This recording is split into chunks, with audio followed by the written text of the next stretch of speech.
Orion itself has 330 cubic feet of habitable volume. That's about the size of 2 minivans and is 60% more cubic volume than the Apollo spacecraft. We are standing by for the Integrity crew aboard Orion to surpass the Apollo 13 record.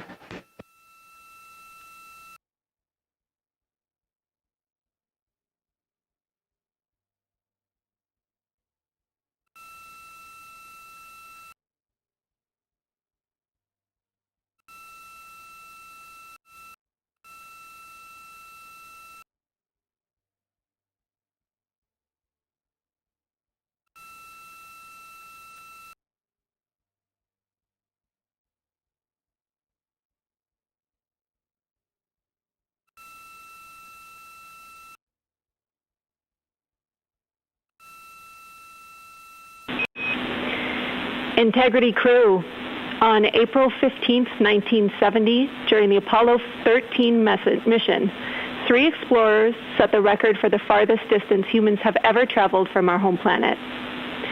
At that time, over 55 years ago, Lovell, Swigert, and Hayes flew 248,655 statute miles away from Earth. Today, for all humanity, you're pushing beyond that frontier. Integrity, over to you. Yeah,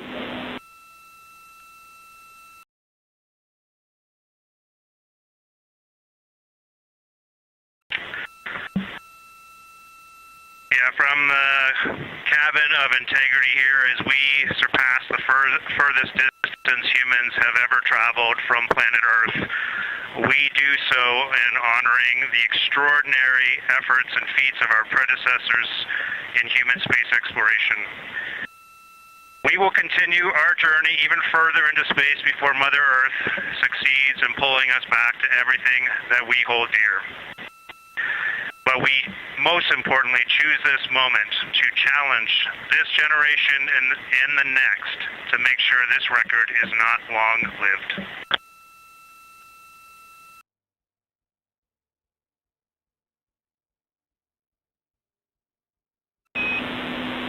Thank you, Integrity, and congratulations to you and the rest of the Artemis II team.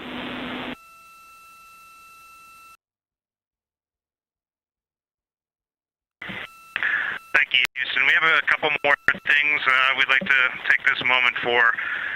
Our science team helped us out with a couple of relatively fresh craters on the moon that have not been previously named, and our crew would like to propose a couple of potential names for those items or those areas. And we spent a bit of time this morning looking out the window, and we're able to see them now both with our naked eye and through the long lens, and so we feel this is a good time to send this down, and a special shout out to Kelsey for helping us with this. The first one we'd like to suggest is a named crater in honor of our great spacecraft, Integrity.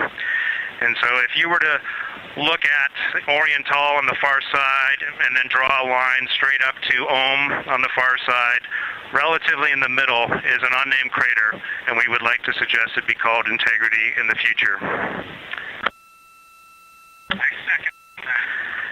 And the second one, and especially meaningful for this crew, is a number of years ago we started this journey in our close-knit astronaut family, and we lost a loved one. And there's a feature in a really neat place on the moon, and it is on the near side, far side boundary.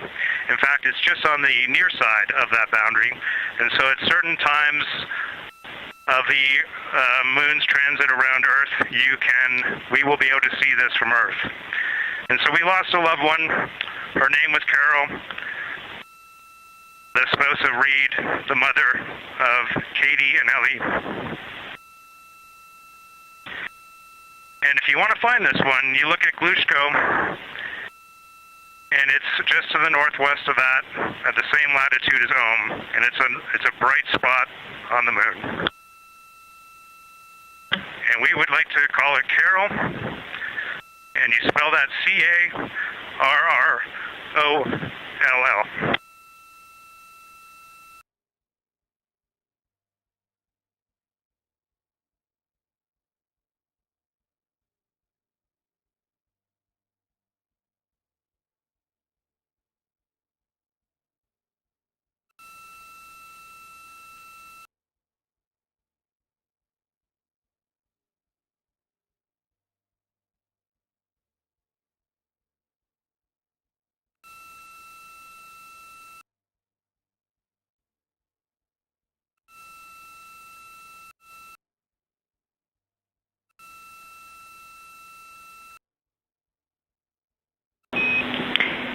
Integrity and Carroll Crater. Loud and clear.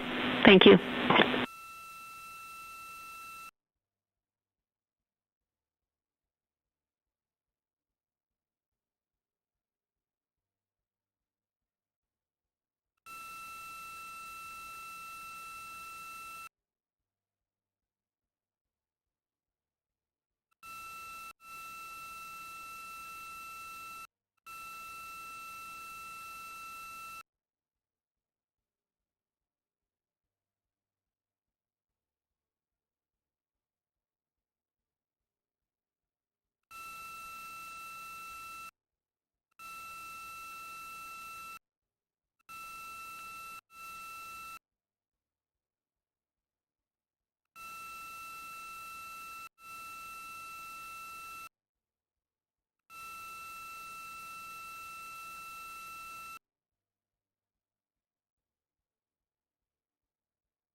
As the Artemis II crew passed the record set by Apollo 13 for the farthest humans to ever fly from Earth at 12:57 p.m. Central Time, 1:57 p.m. Eastern Time, Canadian Space Agency astronaut Jeremy Hansen shared. We're getting ourselves all put back together now, and we are going to dim the cabin lights and prepare for our science objectives ahead. Thank you. Sounds good. We're doing the same down here, and you're maneuvering to your observation attitude.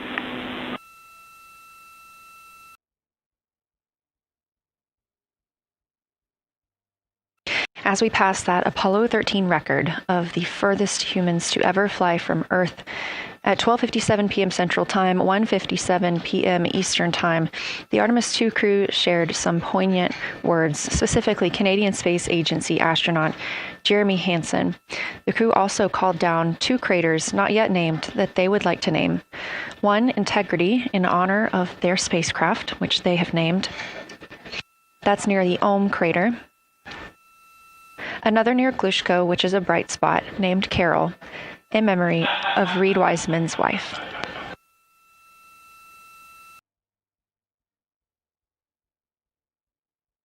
There was a moment of silence here in Mission Control Houston. And now the team and the Artemis II crew are ready to begin their lunar flyby.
We are 4 days, 19 hours, 31 minutes mission elapsed time of the flight of Artemis II, our 4 astronauts aboard Orion. Today is our lunar flyby day. The spacecraft is currently about 12,000 miles away from the moon, and you can keep up with the distance from Orion to the moon and Earth by visiting nasa.gov/track Artemis, or you can just stay with us here because we're going to be telling you throughout the day.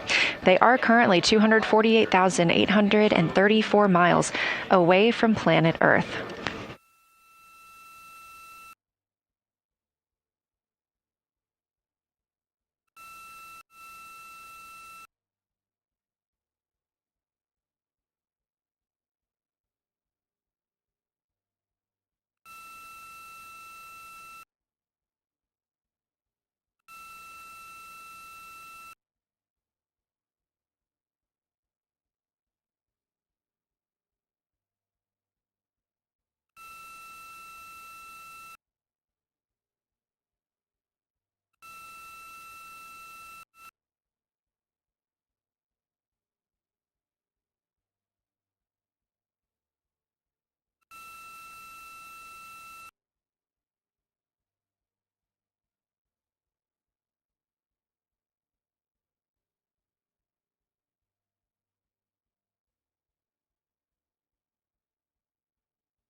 Coming up next on the crew's timeline today will be their cabin configuration portion. You heard some calls down to Science Officer Dr. Kelsey Young earlier about how they have configured the cabin so far. This is just a little bit more of timelined activity for them if they need to further do so. On flight day 3, the crew had time on their schedule allotted for configuring the spacecraft cabin for how they intended to arrange it today. Of course, they had to take down that configuration for another test yesterday of their Orion Crew Survival System suits. But configuring it on flight day 3 allows them the opportunity to get a chance to see what works for them now that they are in the microgravity environment.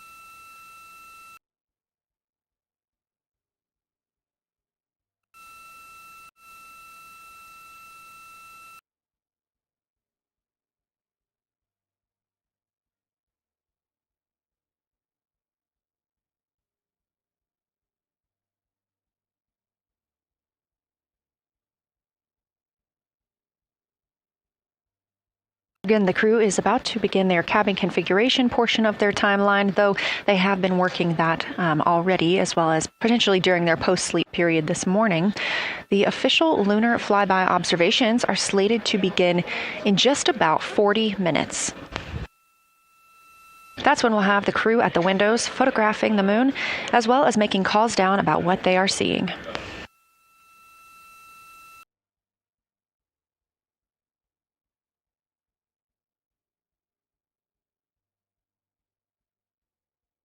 And we are live here in Artemis Mission Control for the duration of the flyby.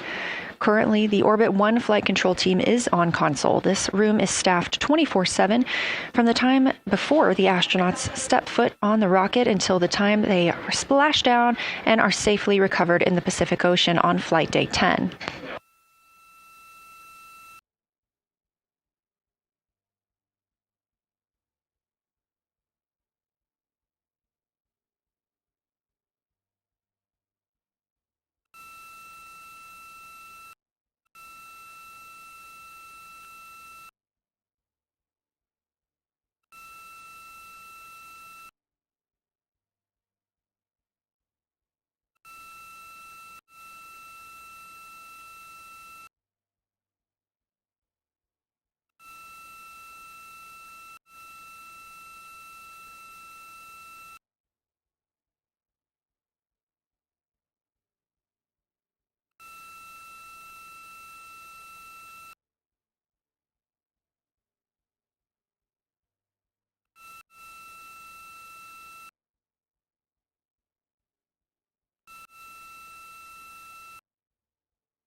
Again, this is Artemis Mission Control here in Houston.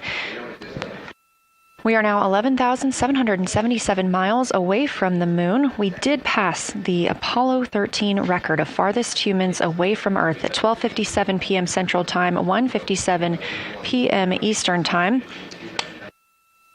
That distance, 248,655 statute miles from the Earth, continuing to be exceeded by the crew. They will reach their farthest distance from the Earth around 6:07 p.m. Central Time. At that time, they will be in an LOS, or a loss of signal, with us on Earth, as they'll be flying behind the moon.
As the crew gets into their cabin configuration preparations, we are joined by Dr. Sarah Noble, the Artemis Lunar Science Lead. Thanks for joining us here today. Yeah, it's quite a day. Yeah, we are very excited. I can only imagine how you guys are doing over there. So tell me a little bit about yourself and what your role is for Artemis II. Sure. So I'm the Artemis Lunar Science Lead, so over the entire campaign, and my job is basically to make sure that as we have this big adventure back to the moon, we actually learn new things about the moon. Fascinating. So why is the moon such an important destination today? Yeah, so the moon is a pretty amazing place. It is a great place to learn about basic fundamental processes that happen on like all the planets, like cratering and volcanology. And also it is part of our Earth-Moon system. And the Earth recycles its rocks pretty well, right, through plate tectonics and weathering and whatever. Most of the rocks on the Earth are geologically young. But on the moon, we have the entire record that goes back 4.5 billion years since we formed. And so if we really want to learn about what was happening in that period, like the moon is really the only place we can go. We're also thinking about going back to the moon, and we want to go to the lunar South Pole. So what makes that such an interesting destination?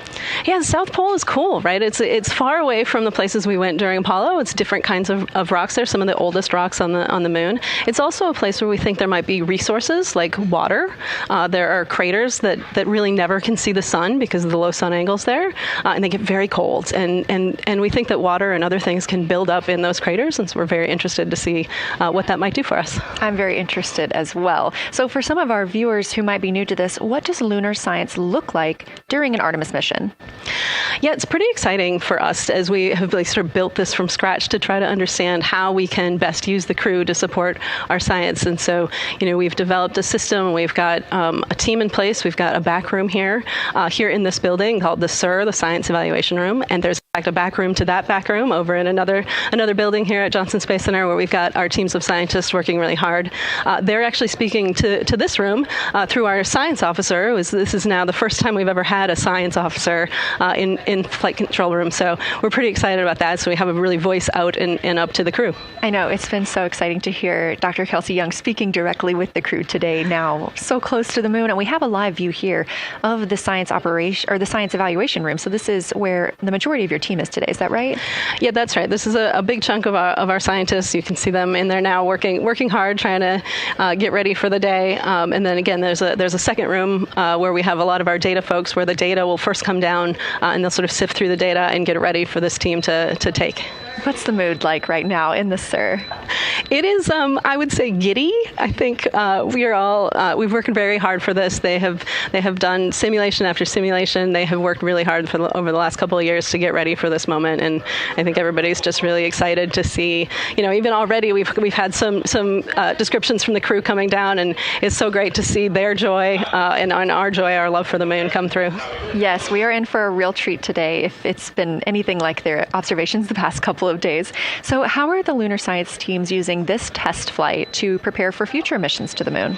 Yeah, absolutely. This is the way that we are building our foundation for the future, from everything from, how do you train a crew to be a geologist, right? And so, working through that, getting them classroom training, field training, building the science team, building these physical rooms that we are in, designing the software that the teams are using, and then, figuring out what happens to that data. They're going to take this data and it's going to come down, and how do we get it out to not only our team, but out to the world and the rest of the science community?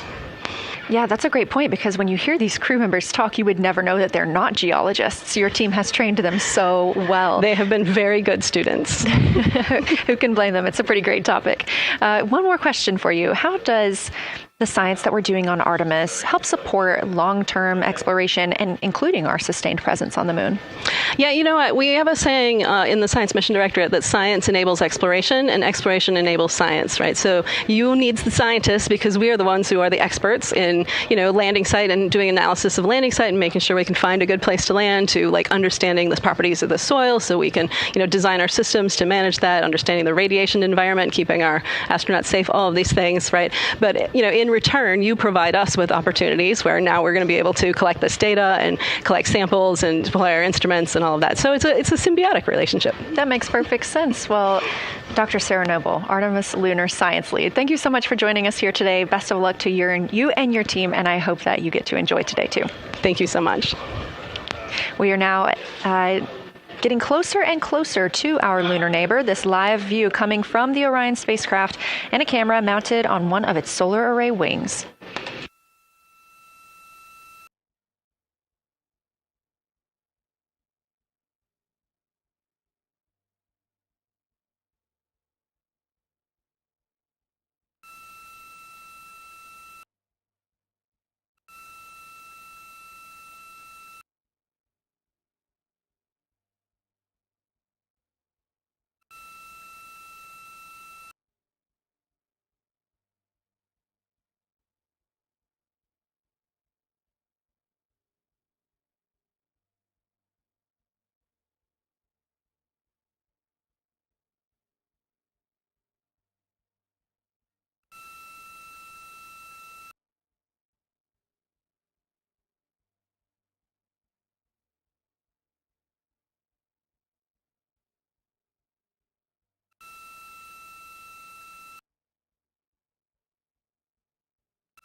Houston, integrity for camera serial numbers. Ready to copy.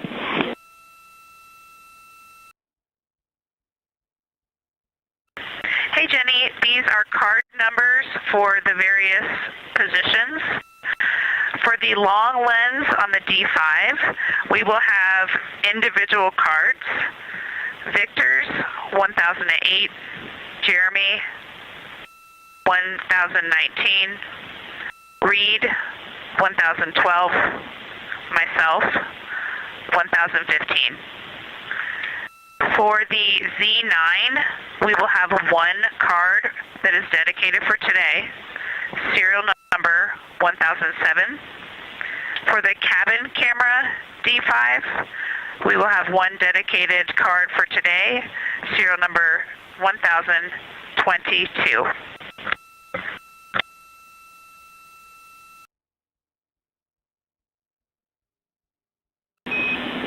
All right, Christina, we copy all. Thank you.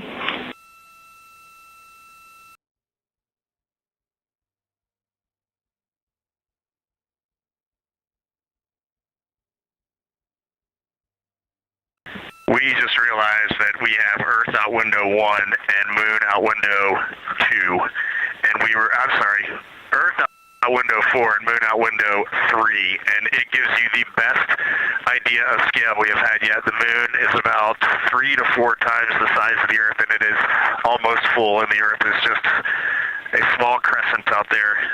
It's magnificent. I got a picture of it with the wide lens. Such a majestic view out here. Amaze, amaze, amaze. Thank you, Reed.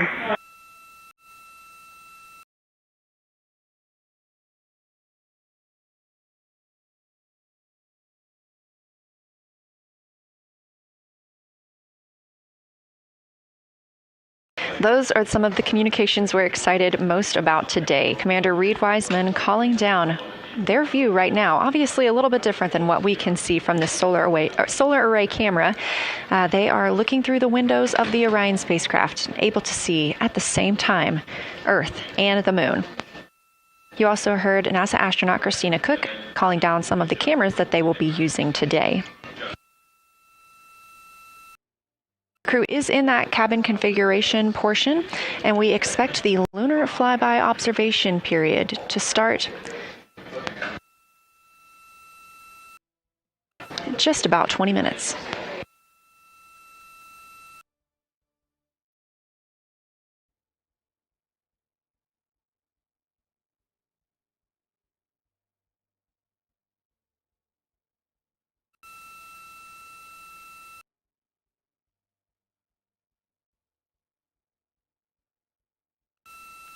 Checking in on Orion's distance and speed, they are currently traveling 1,071 miles per hour, 249,159 miles away from Earth, 11,293 miles away from the Moon, and continuing to grow closer.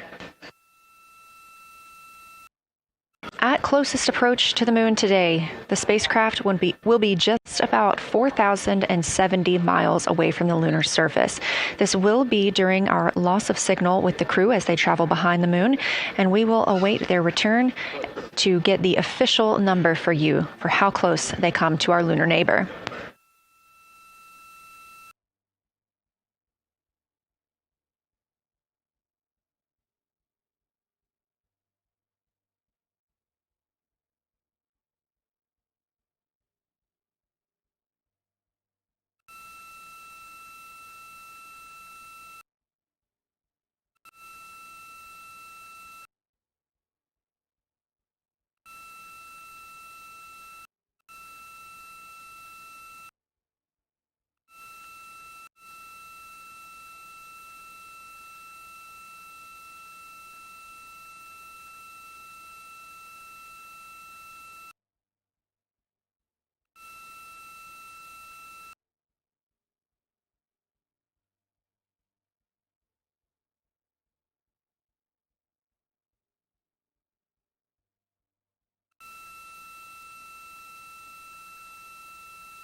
Inside the cabin today, the lunar targeting package is the primary tool guiding the crew observations and consists of two key components. The lunar geography review helped the astronauts study major lunar features in advance and help learn how to orient themselves during the flyby. Because, of course, the moon is not actually labeled like it appears here when we look at this map. The lunar targeting plan provides a detailed timeline of observation targets, background science context, and specific instructions for the pictures the crew should take, as well as the verbal descriptions that will be helpful to the science team reviewing them later. This is a screenshot from their lunar targeting package, and a screenshot specifically of that lunar. Integrity for attitude. Go ahead.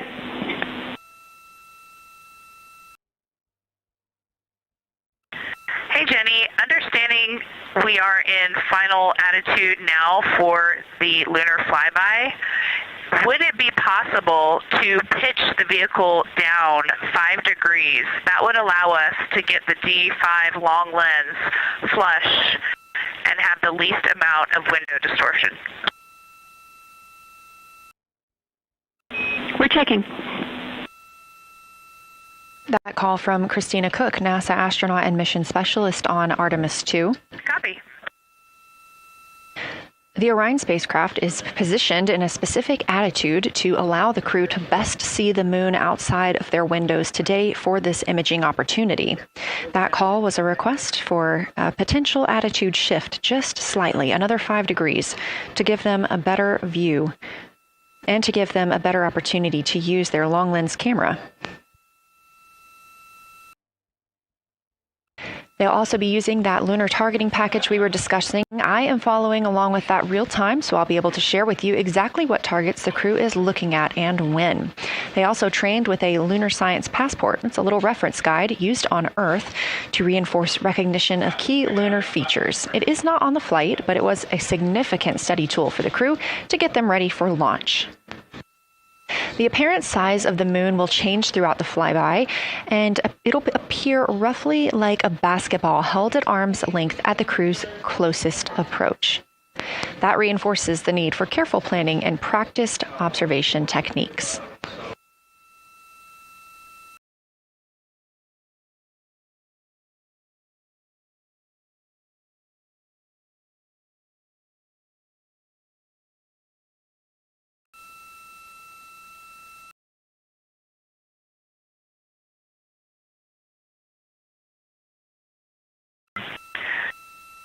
Houston, integrity for timeline. Go ahead.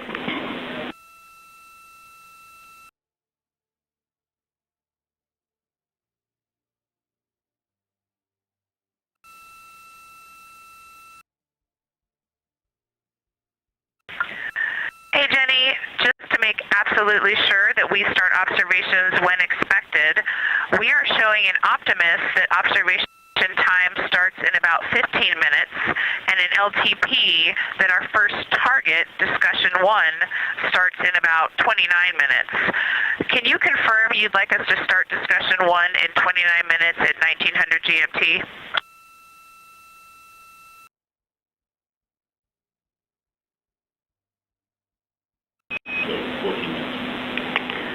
Christina, we are tracking that discussion 1 should start at 18:45. That's 15 minutes from now.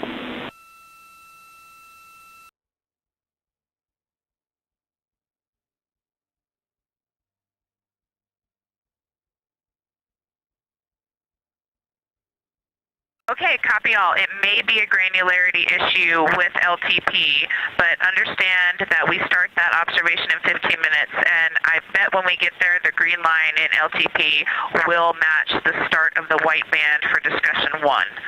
I think it's just a matter of the labeling and the granularity. Thanks for confirming. Copy, and we'll look into that a little bit more on our side as well.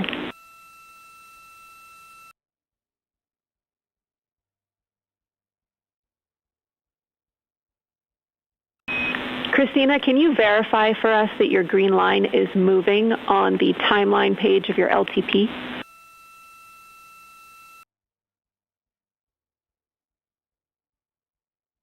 Affirm. Jenny, I do think we're good. Looking closer, I see the labels are just not aligned with start or end times of the white visible bands. It fully makes sense now, so I think we are all set. We'll look forward to starting some observations in about 13 minutes. Copy. Thanks, Christina.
As you heard discussed, we are expecting the crew's observation time period to start in about 10 minutes.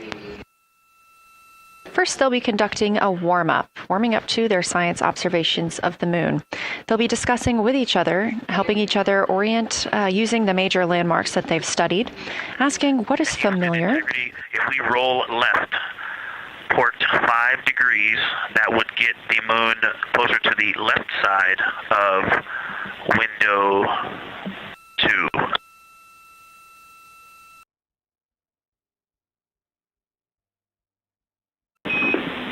Copy, Victor. We'd like to know if it's pitch and roll or one or the other.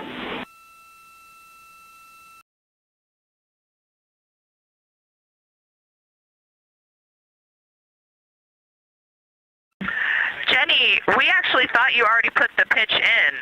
Had the pitch been put in already? No, we need a little while longer to talk about it.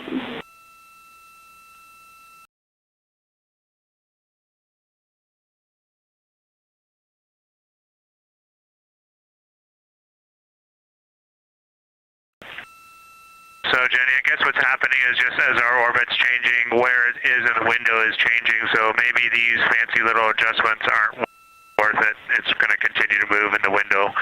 Or is the spacecraft going to keep the moon at the same point of the window if we adjust the attitude? I assume the previous.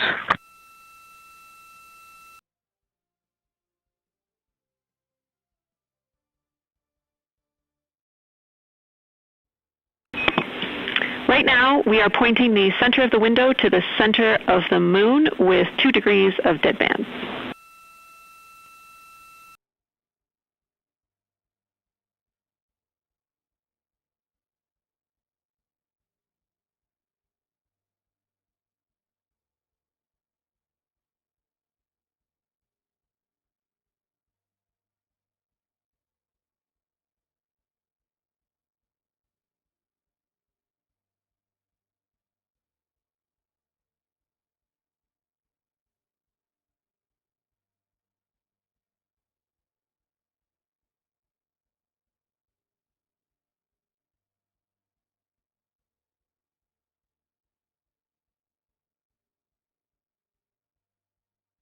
The conversation you hear happening now between the astronauts aboard Orion and Artemis Mission Control here at Johnson Space Center in Houston, Texas. They are in the center of your screen, seated at the Capcom, or Capsule Communicator Console.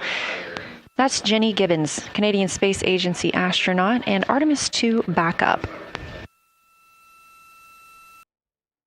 She was also the lead Capcom for Expedition 63 aboard the International Space Station.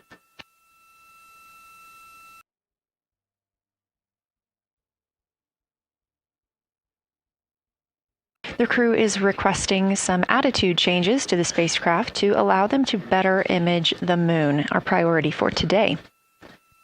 Of course, those have to be discussed on the ground before they are put into work aboard the spacecraft, so the team is taking some time to do so. You also heard Gibbons reference that we are into deadbands. Deadbands are essentially keeping us in the lane in which we're traveling. If you're familiar with lane assist in your car, very similar in this case.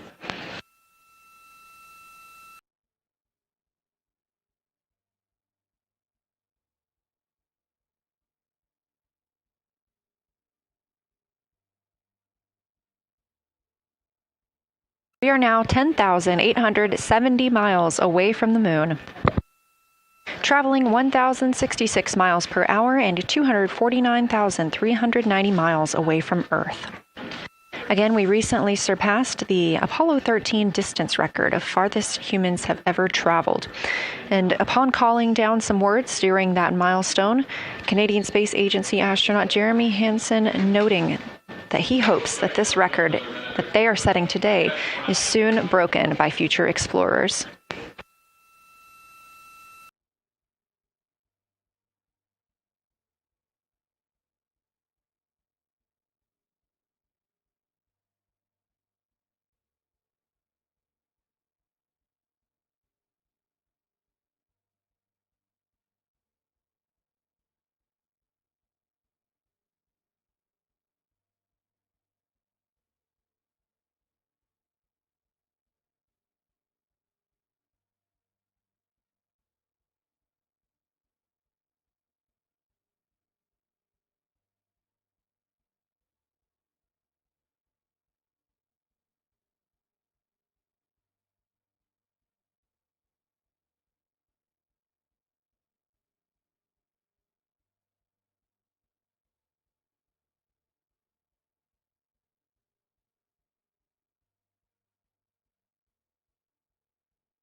This is Artemis Mission Control. We are standing by for the beginning of lunar flyby.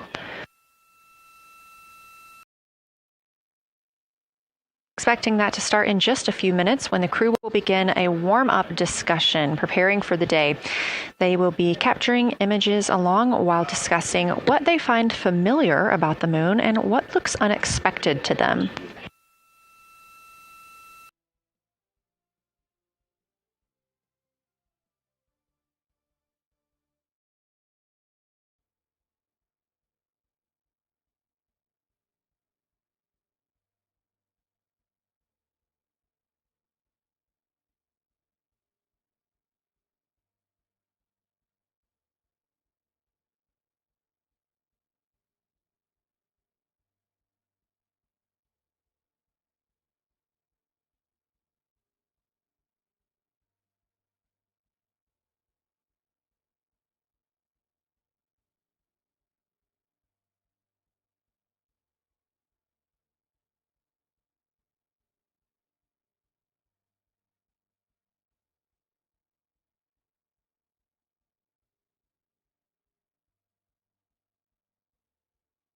Again, just minutes away from the official start of lunar flyby, or when it is timelined for the crew.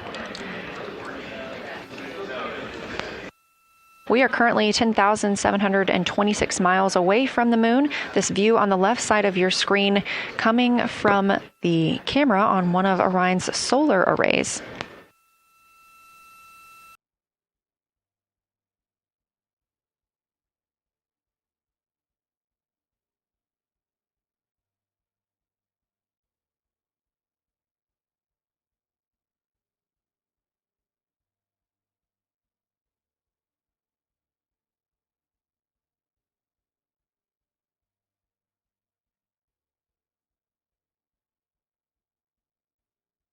Other conversation points while the crew are getting ready for their flyby today. They'll be looking to orient themselves using major landmarks and annotating their observations along with their discussion. They'll have 10 minutes for that warm-up discussion.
Houston integrity.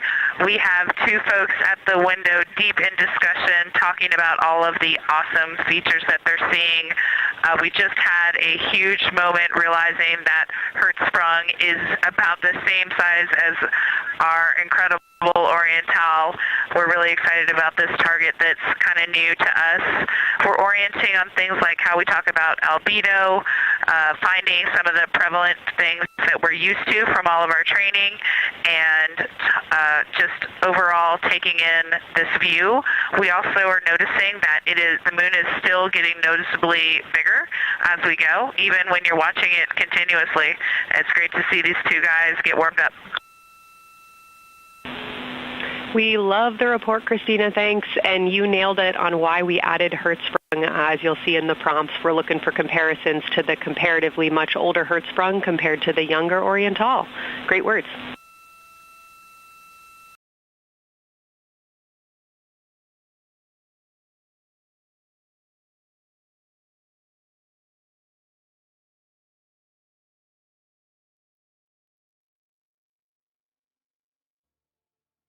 This is Artemis Mission Control. That was the voice of Dr. Kelsey Young speaking with the astronauts aboard Orion as they begin their observation period and lunar flyby. NASA astronaut Christina Cook reporting their view of Hertzsprung Basin. The team here is looking for centered images of the basin at a full zoom, and they're hoping that the astronauts can image and describe the inner and outer rings. This is considered a degraded basin with a floor, rings, and ejecta compared to a younger Oriental basin.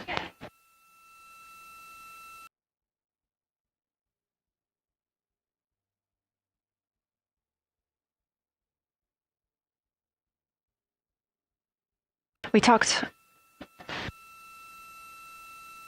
spoke earlier with Julian Gross, the Artemis curation lead, about some of the terms we will hear the crew use today. One of those just called out, that's albedo, looking at surface brightness, or the amount of light a surface reflects.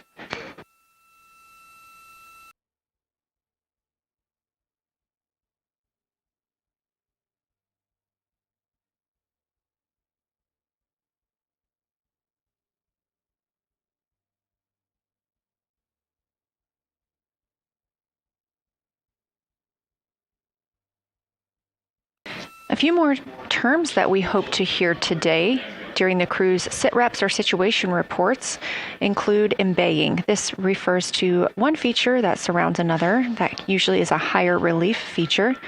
Houston Integrity, one report from the crew at the windows. We can actually see the moon and Earth at the same time right now. It's interesting because the Earth looks way brighter, so the Earth itself seems to have a much higher albedo than the moon. We think this is independent of our eyes focusing because, of course, the Earth is much smaller than the moon in our view.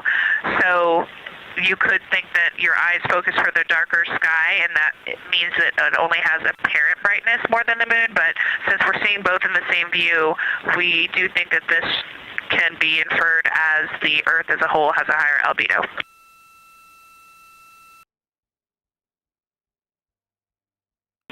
Great observation, Christina, and reminder that as you're starting to look for those subtle color and albedo variations on the moon, the relatively bright albedo Earth might make those a little bit difficult, but as your eyes continue to adjust, we expect you to start to see more nuance on the moon. Thanks.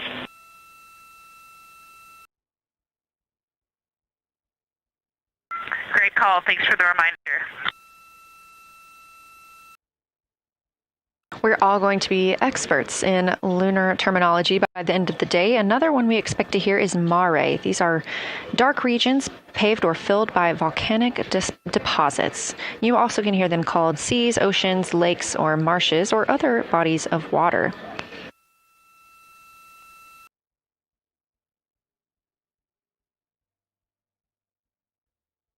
Again, we are live in Artemis Mission Control, but on the right side of your screen, that is the Science Evaluation Room, team members who have been preparing for this day for years. The crew has significantly darkened the cabin of Orion. This allows them better views outside the windows and fewer reflections from inside. They reported being able to see the moon and the Earth out the same window at this time. We are really hopeful to get those photos. Right now, this view on the left side of your screen coming from a camera mounted on one of the solar array wings on Orion outside the spacecraft. The crew is equipped with 80 to 400 millimeter zoom lenses.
The team continues their warm-up discussion. I should say the crew members aboard Orion continue their warm-up discussion.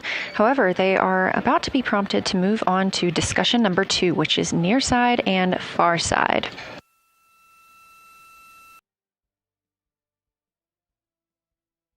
some of the things that they are looking to capture, the ground has prompted them to photograph anything that stands out to them and to compare the near side versus the far side mare in color, albedo, topography, and texture.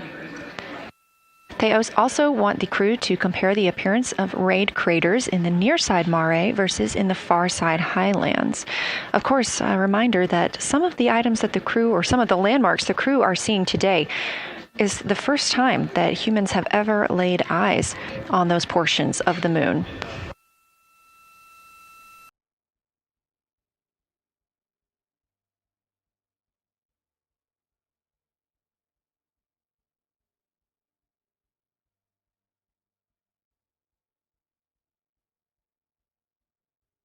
In the targeting package, there are a few reminders of the crew. For the crew, there are time-sensitive observation reminders and science sit-rep reminders. From integrity, we have sit-rep. The targets that are being discussed right now, it's the far side, near side comparison, and hearing some great discussion of browns and greens in the Aristarchus Plateau and how those disappear as you go toward the North Pole, and then over to the far side, you lose the color. You've got Jeremy in window 2, Reed in window 1, having a great discussion. Christina's under window, I'm sorry, Reed is in window 3. Christina's under window 1, documenting the discussion. And we've got the lights completely off in the cabin. There are some LEDs that we cannot put out that do provide some light scatter. But we have all of the internal lights off. And are letting our eyes adjust as best we can. The window 4 view, you only get about a third of the moon. Tycho is going to go over the horizon soon, and you can see Aristarchus, and then you start to lose the view as you go to the west in Oceanus and Procellarum. So far, the team is on the plan, and the long lens is being put to good use, and recordings are being made, and internal documentation of the configuration and the observations is ongoing. Science, do you have any questions for us at this time? Integrity Science. Victor, very glad that you provided the first formal science sit-rep, as these were indeed your idea. One follow-up question, any relationship between those browns and greens you described? Do you see them blending into one another, and do you see any topography associated with either color?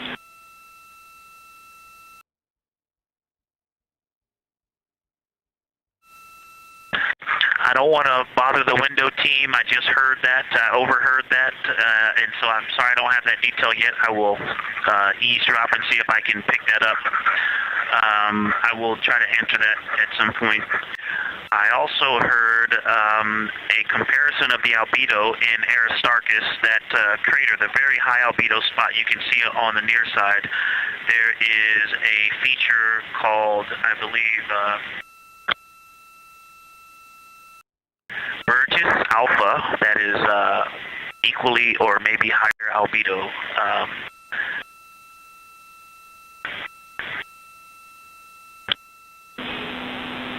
I apologize for the gaps. I'm trying to listen and talk at the same time, but I will try to get some more information to correlate those colors from Aristarchus for you. Understood, Victor, and good call to not bug the window team. Really like the brightness comparisons to Burgess A. Really helpful for the science team. Keep them coming. Thanks.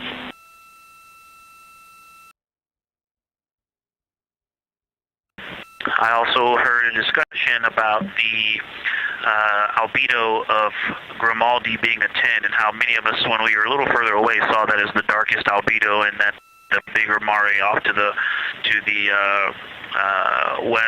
to the east was still dark, but maybe a 7-8. We still think that, but you are seeing color variation, albedo variation inside of Grimaldi as well, and that even on the west side there's still a very dark part of it. But it is still the darkest. It is just not as uniform as it looked when we were farther away. We're starting to differentiate the striations of albedo inside of Grimaldi. Copy all, Victor, and you read our mind. Superlatives like darkest, biggest are really, really helpful for us, so keep those coming.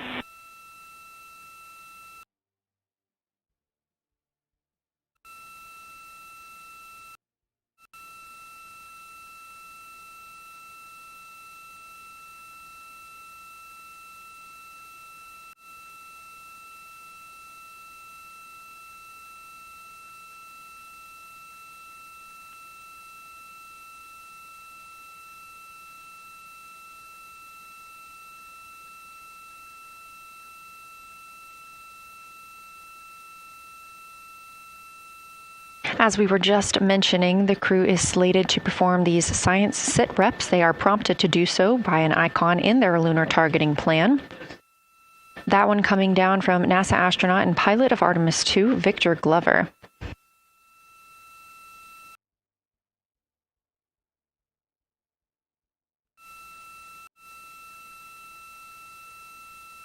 As we discussed, the Capcom is usually the only person in the room speaking with the crew, the capsule communicator. However, today, the science officer, Dr. Kelsey Young, she is the Artemis Science Flight Operations Lead, is speaking with the crew during the flyby to ask any questions that the team may have. To her right is Trevor Graff. He is one of 3 science officers. Those would be Kelsey Young, Trevor Graff, and Angela Garcia, who will also join us later for an interview.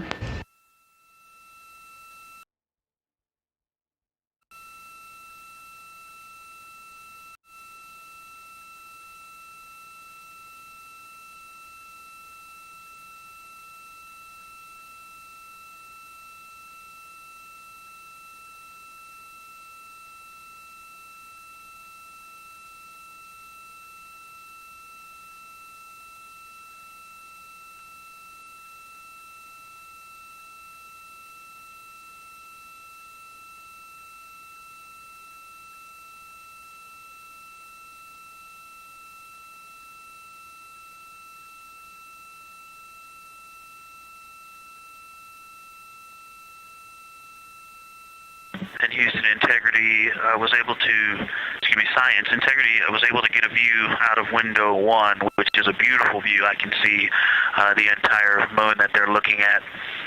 We left the T-shirt up there, so I was kind of peeking through the opening in the makeshift shroud there. And once I was able to get 2 eyes on it, what jumped out at me was Vavilov. It's just peeking out of the Terminator. It's clear of the Terminator now, but it just really jumps out because it's still got the low light, the low sun angle. And so where Vavilov has that impact over the top of another crater, where the 2 craters intersect on the eastern edge. So on the side closest to Oriental, where the 2 crater rings intersect, the shadow there is the highest peak in the interior of Vavilov, and so you can see that terrain is, there's some real variation in the terrain there, that there's a nice peak where those peaks intersect, where those rings intersect, and we'll get a picture of that. Love the description, Victor, especially the comparison and relationships you just described about topography. And if it's easier for your observations, do feel free to remove the T-shirt shroud from window 1.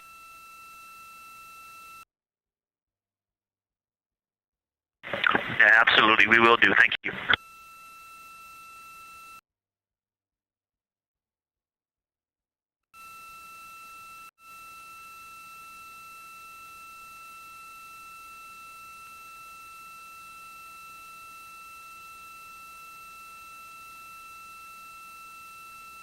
Those calls coming from NASA astronaut Victor Glover. As we discussed, the crew is working in pairs at the windows. Right now, taking photos are Commander Reed Wiseman and Mission Specialist Jeremy Hansen. Serving as their support team are pilot Victor Glover and Mission Specialist Christina Cook. You're hearing those calls from Victor Glover, as he is on that support team, and he is tasked with providing the science sit reps, while the two crew photographing and making annotations of the moon are in Windows 2 and 3. Windows 1 and 4 are available for the support crew to fly up to, obviously look at the moon themselves, and provide these science situational reports. The view on your screen is part of the lunar targeting package, and it's something that the crew can reference as they are flying by, but this is an animation.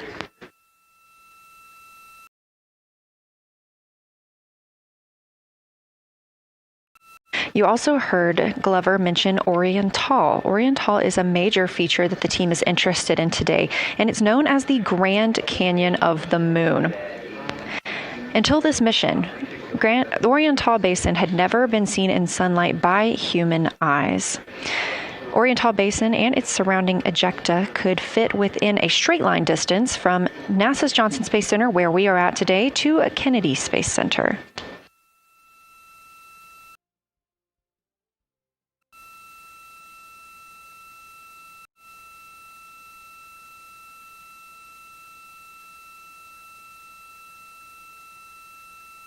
This a live view in Artemis Mission Control in Houston, Texas, where the teams are monitoring all systems, not just for today's flyby, but on the spacecraft themselves. Again, this is a test flight, our very first flight of humans on the Orion spacecraft.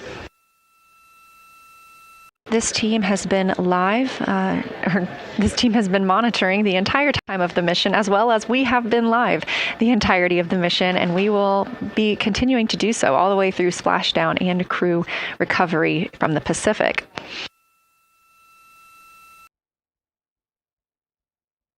This is a visualization from ARROW, the Artemis Real-Time Orbit website that you can also access at any time by visiting nasa.gov/trackartemis, showing us that we are now under 10,000 miles from the moon, 9,948 to be specific, and continuing to count down.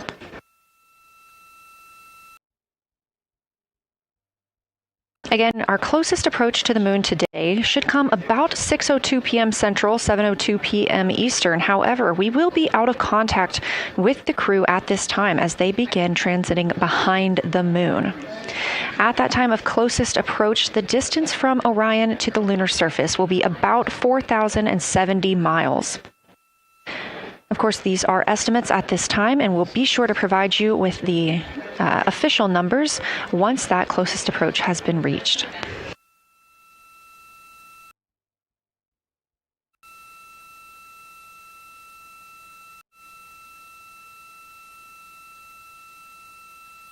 This shot live inside the Orion spacecraft, where our 4 crew members are continuing with their lunar flyby activities.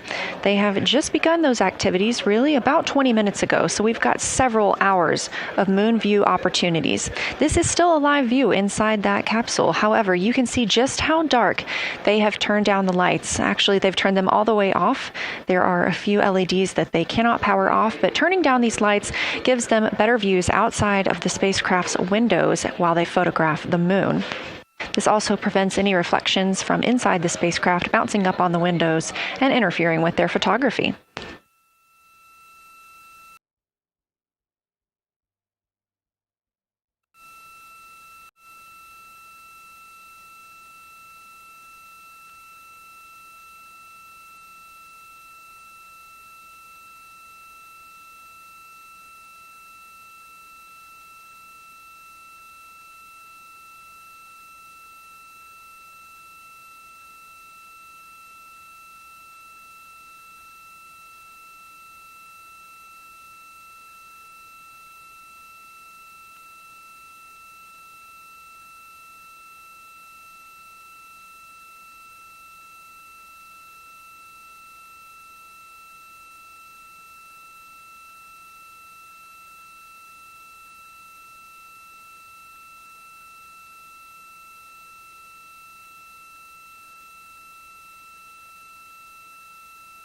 As we were previously discussing, the crew members are serving on teams, the first team being Commander Reed Wiseman and Mission Specialist Jeremy Hansen at the windows photographing what they see. We heard reports earlier that they could see both the moon and the Earth in the same view, and we are looking forward to seeing the moon and the Earth in the same view as well.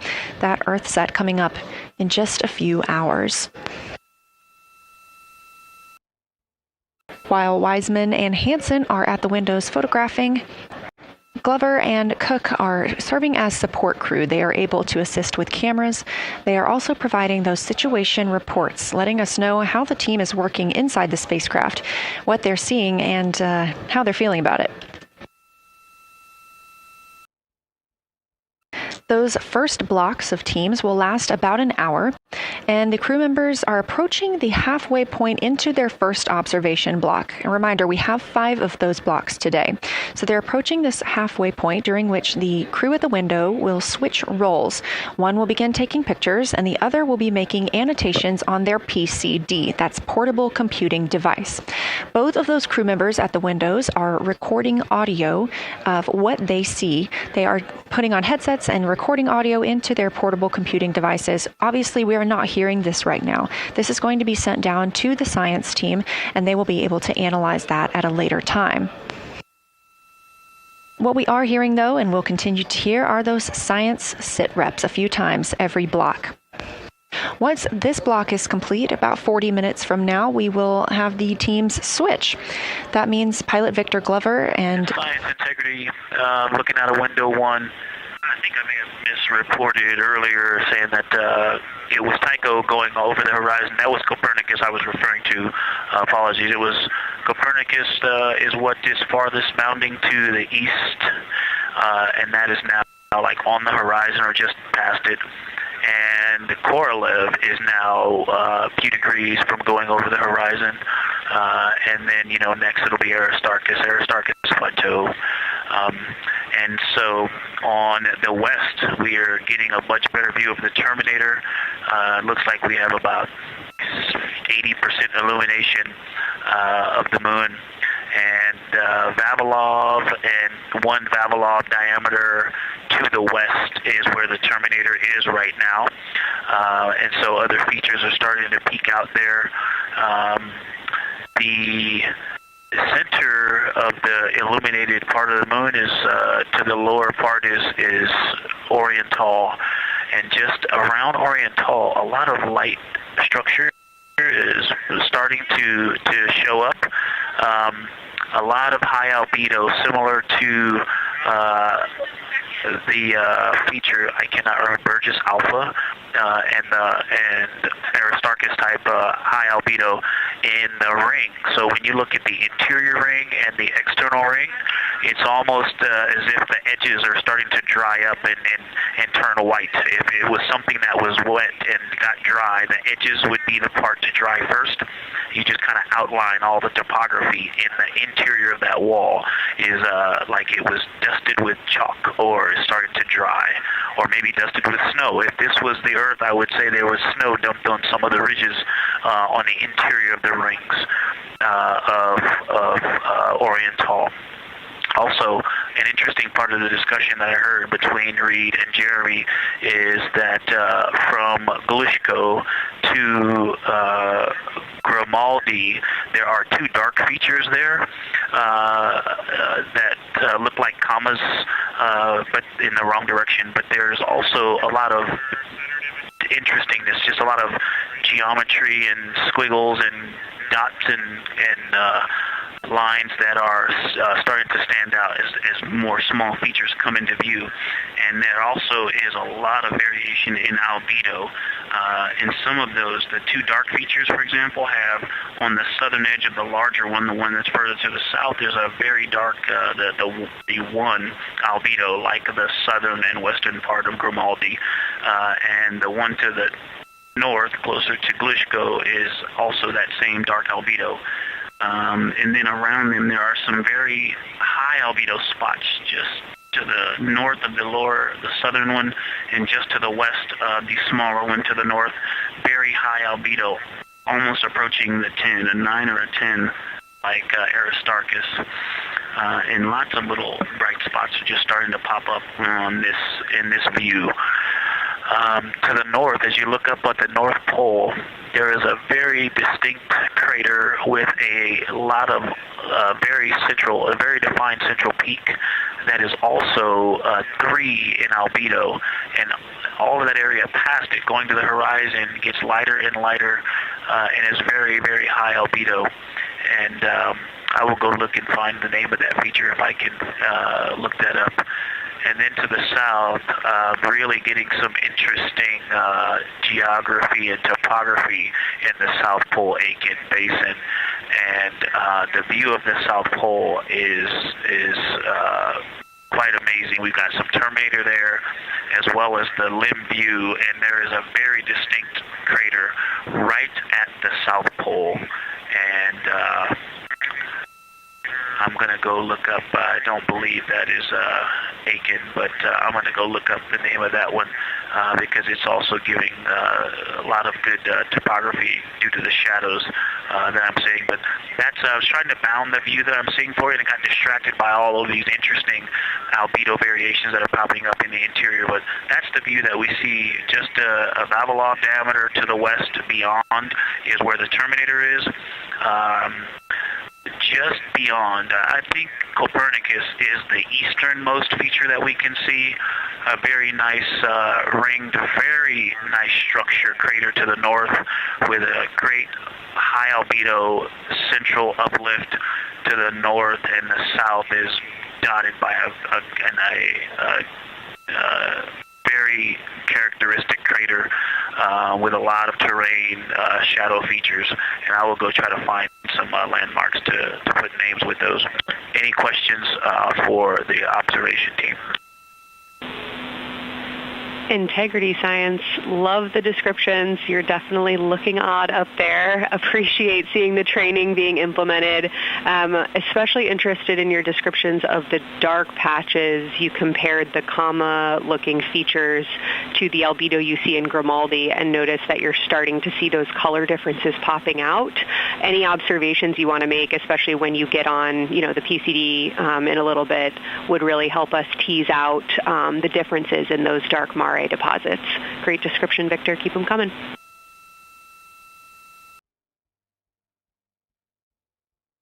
Absolutely will do, and I know you've got descriptions on both of the window observers right now as well. Keep them coming.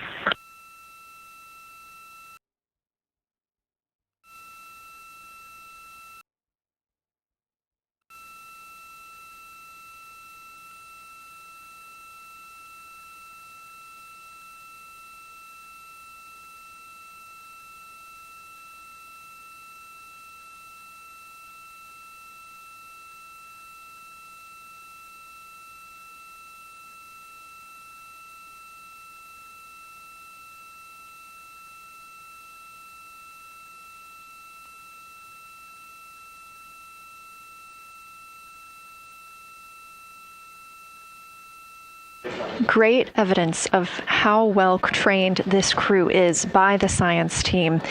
NASA astronaut and pilot of the Artemis II mission, Victor Glover, calling down a situation report, noting several different features on the moon and such descriptions, even saying that it looks like snow on some of the peaks. Obviously, we do not expect that to be snow, but referencing that as some of the lighting on how it looks to the Artemis II crew from their current position.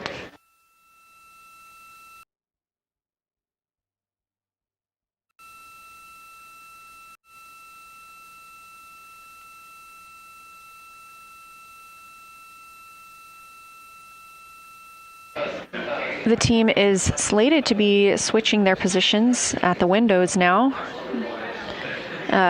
Both Reed Wiseman and Jeremy Hansen have been at windows 2 and 3, one taking photos, one making observations and annotations on their portable computing device. At this time, we also anticipate that they are looking at a crater duo. One of those is Glushko, and the other is Ohm. The team is looking to know the extent of Glushko's ray system and how its rays differ in the mare versus the highlands. They also want the team to compare the ray systems of Glushko to Ohm.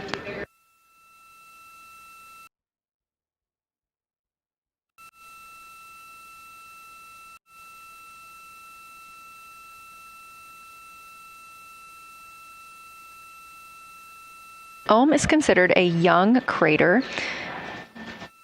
And if you've ever seen a photo of the Richat structure, it's also known as the Eye of the Sahara. It's 40 kilometers in diameter, and that could fit within Ohm's interior.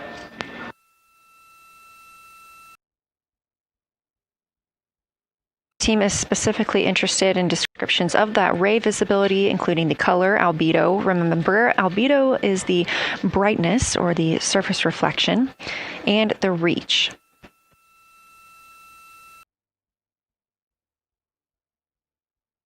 Again, I am using the same lunar targeting package that the crew is referencing on board right now. This helps keep them on time as well as prompt them for when they need to make a call down to the science team and report what they're saying.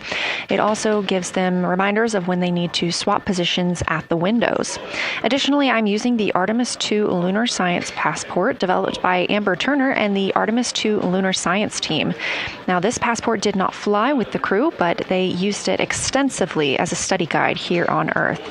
So a lot of the descriptions and comparisons you hear today are developed directly by the science team. We are now 4 days, 20 hours, and 43 minutes. Science integrity, that crater to the north, that is, it's like we've got one in the north that looks like just a textbook crater, and one on the South Pole as well. The one on the north, I think, is Pythagoras. And what I wanted to highlight about that is it is either a very distinct central uplift or just a very defined area of high albedo. If a majority of the crater, especially the floor of the crater, is, say, an albedo of 5, this center, and only a tenth of the diameter of Pythagoras is an albedo of 2, maybe 3, but it is very bright and it stands out. And then between that crater and the actual what is the horizon from here, there seems to be another crater right on the horizon, and right on the edge of that is another patch of that albedo. It seems to be between the two craters. It's hard to tell from this grazing angle, but there is another spot just further north beyond Pythagoras. Between the two, I can draw a picture of this one and show you where that very high albedo, again, another 2 albedo surrounded by 5, and most of the area bounding it.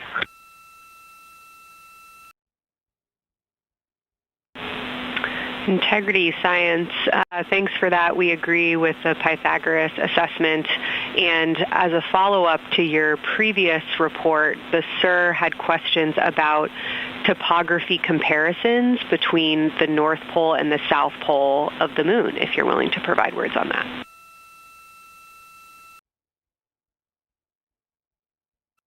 Topography comparisons, absolutely. And if you have any idea what...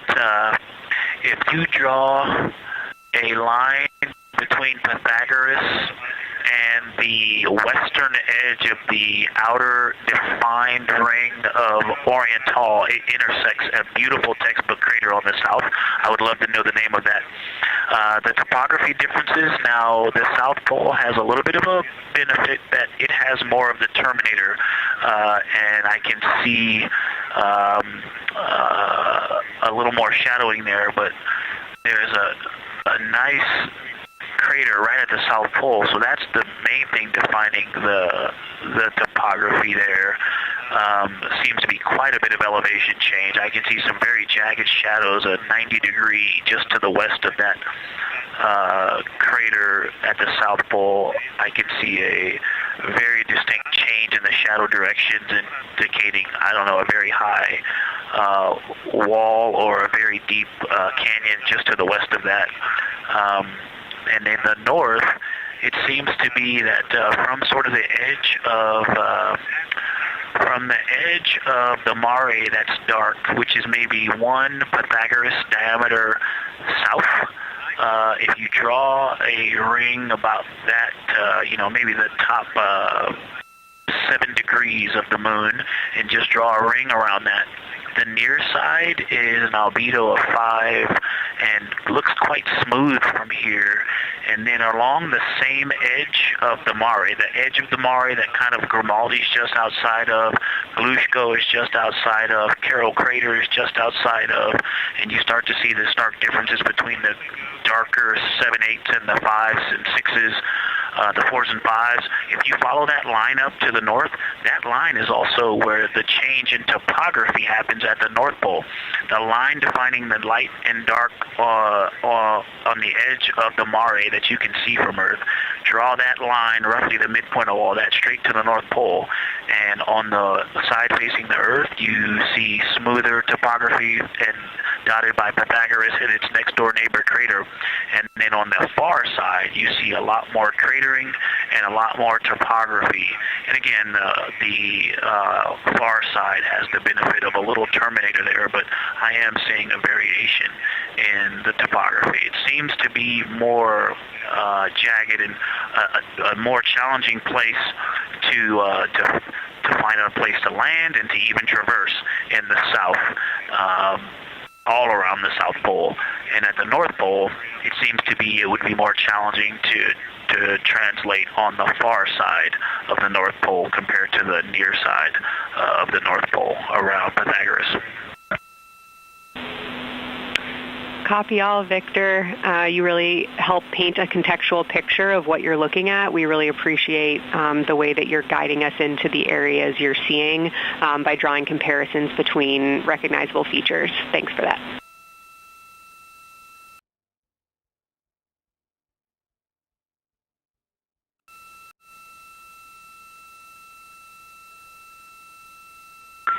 And Kelsey, another little science sit-rep moment, something I just heard from the window team is the more I look at the moon, the browner and browner it looks. I thought that was an interesting observation. The 2 observers have been on timeline, no hardware issues. They did start to talk a little bit about another feature that you'll hear more about on the recordings that they call the handprint. That was at the end of their Glushko and before they moved into their current target. They thought that was worth chatting a little bit more about. And they're preparing to switch after this. Houston copies and concurs.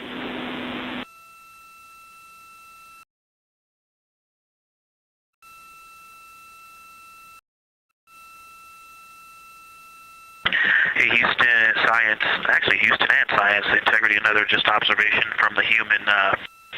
My eyes have shifted a little bit since I've been up here. I've been wearing my reading glasses to look at the PCD.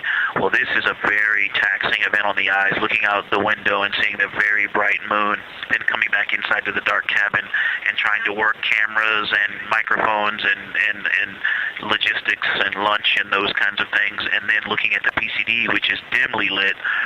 It's just been an exercise. It is a difficult thing to manage it. I'm up and down on the glasses and then having to wait as my eyes adjust when I come back in. As soon as I look back into the cabin from looking out the window, I can feel my eyes adjusting, and I just have to work through it as they adjust. Appreciate that report, Victor, and know that we are prepared to read you up targets from the ground if that would give you the ability to keep your eyes focused on the moon and not having to swap between that and the PCD. Just let us know.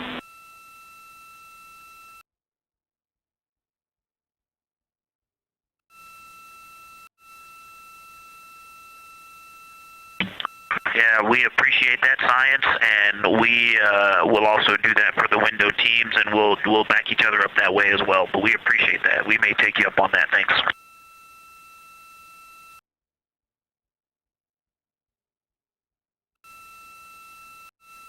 Continued detailed descriptions from the Artemis II crew aboard Orion. Again, this is a test flight, the first time we've flown humans aboard this spacecraft. So every detail, even that it's difficult to look outside the window and then back at the PCD, that portable computing device, every single detail is appreciated as we prepare for future missions. Glover also mentioned that he is now wearing his glasses now that he's in space and that his eyes have shifted a bit. This is something that happens when our astronauts go to space. There is a fluid shift from the lower half of your body up into your head, and that can cause changes in your eyes. It's something that we have seen over time for some crew members, especially now that we have been living and working on the International Space Station for over 25 years.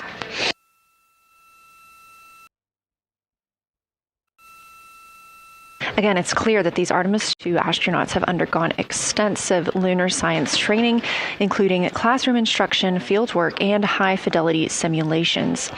Training expeditions even took place in analog environments like the Icelandic Highlands and the Kemasassen impact crater in Labrador, where crews practiced identifying and describing geologic features under varying conditions.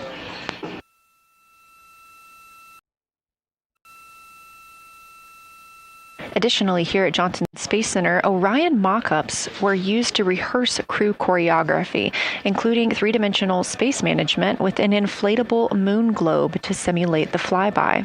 And while on Earth, the crew also used that small lunar passport that I mentioned with descriptions, photos, and prompts to help them study the features we hope they'll see. Now, this is a view from their lunar targeting package at this time, helping them determine what they're seeing on the moon, as well as on the left, keep up with what their next target will be. As you can see, we have got a long list and an exciting day ahead of us.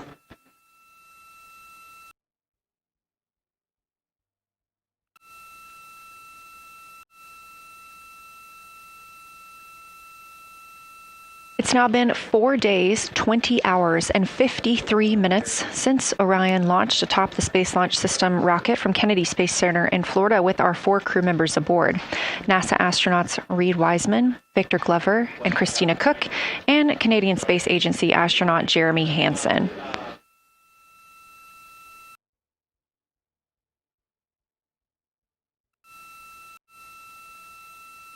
The Artemis II crew passed a major milestone today when they passed the Apollo 13 distance record at 12:57 p.m. Central, 1:57 p.m. Eastern.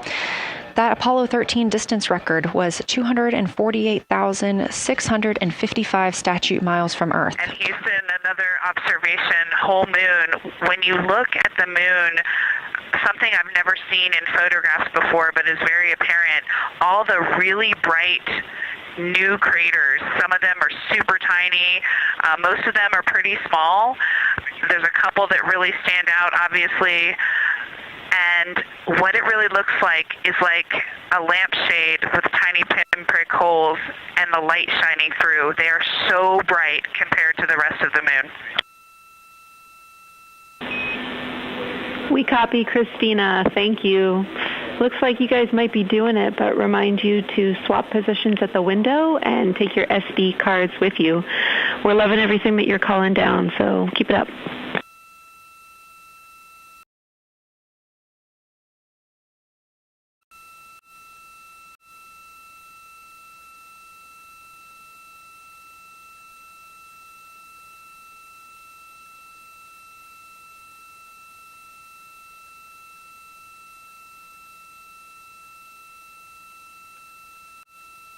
Again, Orion previously surpassed that the Apollo 13 greatest distance from Earth by humans. That was 248,655 statute miles from Earth, and Orion now 250,294 miles away from our home planet.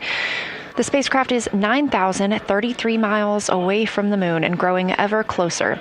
At its closest approach, it'll be about 4,070 miles away, and we will make sure we confirm what that distance ends up being. This is an approximation and an estimate ahead of that moment. We're anticipating them to make that closest approach at 6:02 p.m. Central, 7:02 Eastern, when they are in a loss of signal, transiting behind the moon. They will be the first humans in over 50 years to fly behind the moon and lose contact with Earth. We will regain that contact about 40 minutes later as they reconnect to the deep space network, emerging from behind the moon, and we will look forward to seeing an Earthrise.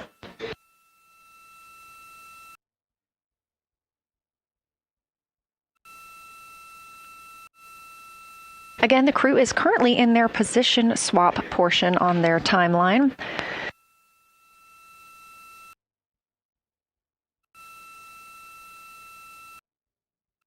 This allows crew members the opportunity and the experience of all roles necessary during today's flyby. Right now, those two crew members at the window have swap positions.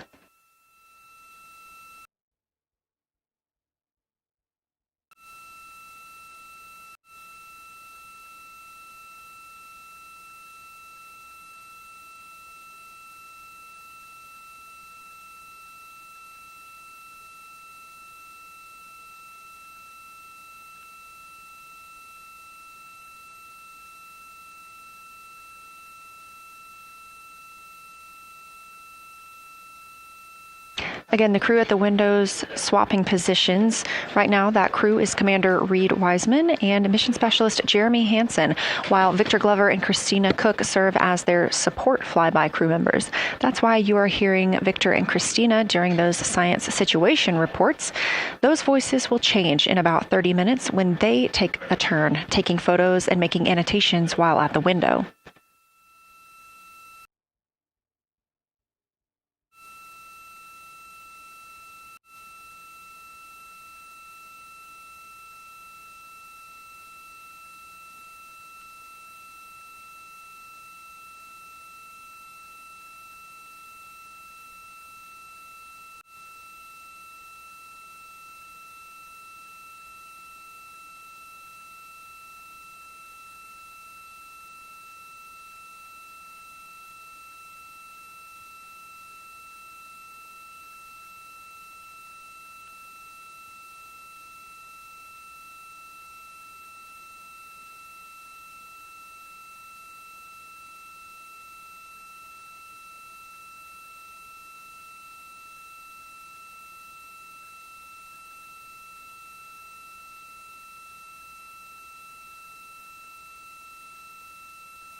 Houston, integrity. I wanted to provide an observation or a little bit of descriptive nature on something that we saw on the first day we had good moon views. This was when we saw more of the near side, and the ground helped me out with identifying Mare Imbrium. Mare Imbrium, when you have the western limb also in view, looks completely different than the normal view we have of the near side. It is the most striking feature of the western limb view that we had, and the mountain chains that form its eastern side are very prominent, but they actually stand out more than I'm used to seeing even on the western side, and the whole thing just feels like a big bump. It actually looks like a large healing wound with a high albedo forming the mountain chain around the impact basin. And I just don't think I had enough chance to describe how striking it was on that western limb view as we were coming in a couple days ago. Christina, science, absolutely love that, especially since that's a feature that all of us here on Earth can observe from home. So I'm sure tonight everyone's going to be going out and looking for evidence of that beautiful topography you just said. Thanks for those words.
The view on your screen coming from Orion, a camera mounted on the spacecraft's solar array wing. Toward the right of your screen, the near side is the hemisphere we see from Earth. That is identifiable by those dark splotches, which are ancient lava flows. Science integrity. A question and a comment. Question is it possible that we're seeing a Schrodinger basin from this vantage point in the Terminator at the South Pole? And the comment is the rays coming out of are less distinct. We are not seeing the bright rays coming out of it, but the sort of 9 o'clock wedge that is formed by the change in albedo from the interior portion that is to the northeast to the surrounding lighter mare that's 270 degrees to the west. That 90 is very distinct and interior. You got some great descriptions from the two at the window about the colors in there, but in that darker part, in that wedge, you've got some really interesting color, even though the rays, the distinct difference in the albedo almost look like rays, but it's not the rays coming out, it's the just change in that albedo. Integrity science, that is very intriguing, those color rays coming out of rather than sort of albedo. And as answer to your question, we do not think you can see Schrodinger. It's in darkness as of now. But thanks for that description, and it sounds like the pair at the window's got great descriptions that we're definitely going to dive into tonight.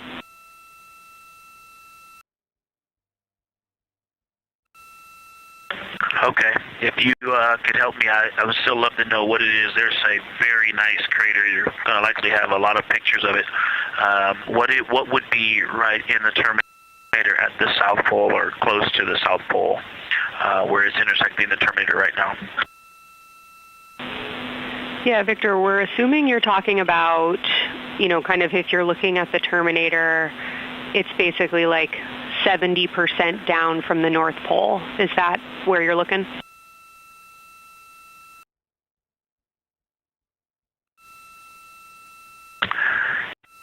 Contact, yes, that is where I'm looking.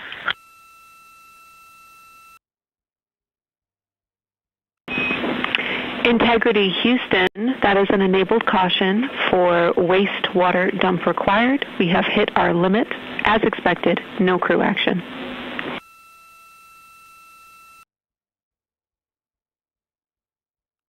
Copy, no crew action.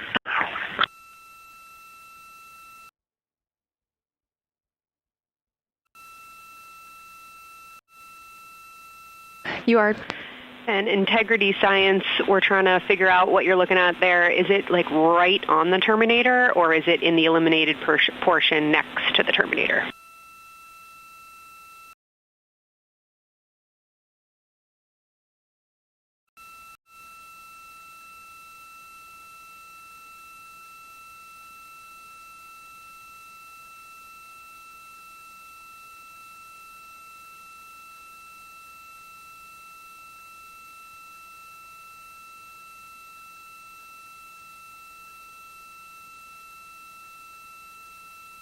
While we wait for a response from the crew, the Terminator is that difference between day and night, or brightness and darkness, that you see on the moon.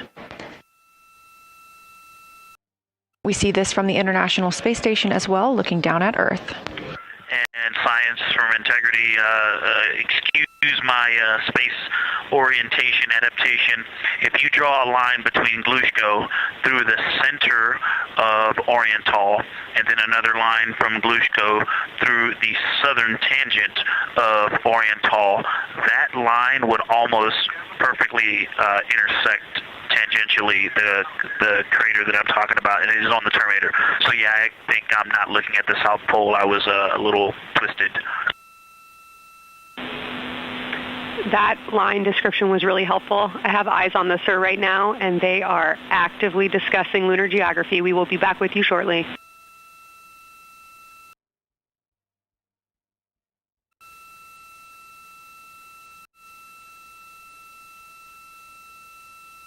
You're hearing a couple of voices today in Mission Control Houston. One of those is Dr. Kelsey Young. Integrity Science, we believe that's Zeeman Crater.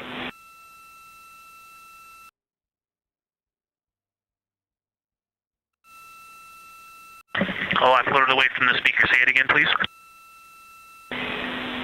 We believe that that is Zeeman crater.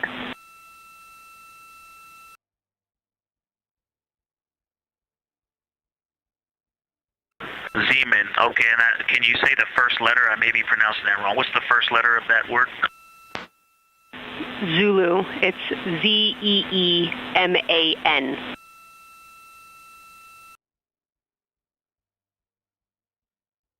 Copy. Thank you for that. Yes, we've got a great view of that. And when I went back to the window just now, the view has completely changed. Our trajectory is taking us to a new view, and I'm looking more into Vavilov. I've got a nice, great view into Vavilov.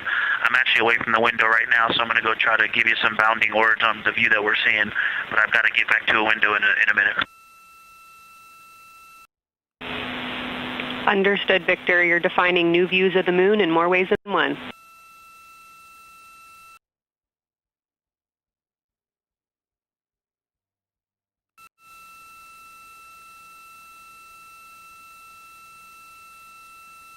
Again, when you hear calls down to science or from science, that's Dr. Kelsey Young, the Artemis Science Flight Operations Lead here at a console in Mission Control. You also hear communications with the crew from Canadian Space Agency astronaut Jenny Gibbons. She is the Capcom for today. She is a backup Artemis II crew member. Those calls from pilot Victor Glover asking about a feature he was seeing, specifically a crater on the moon. Meanwhile, the team here in the science evaluation room was actively working together to determine which feature he was describing.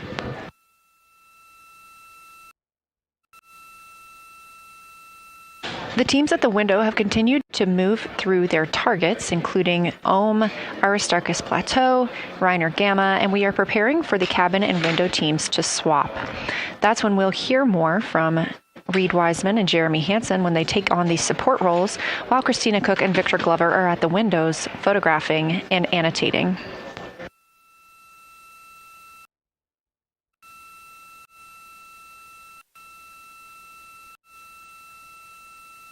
As we briefly mentioned, if you look towards the right side of the moon, essentially,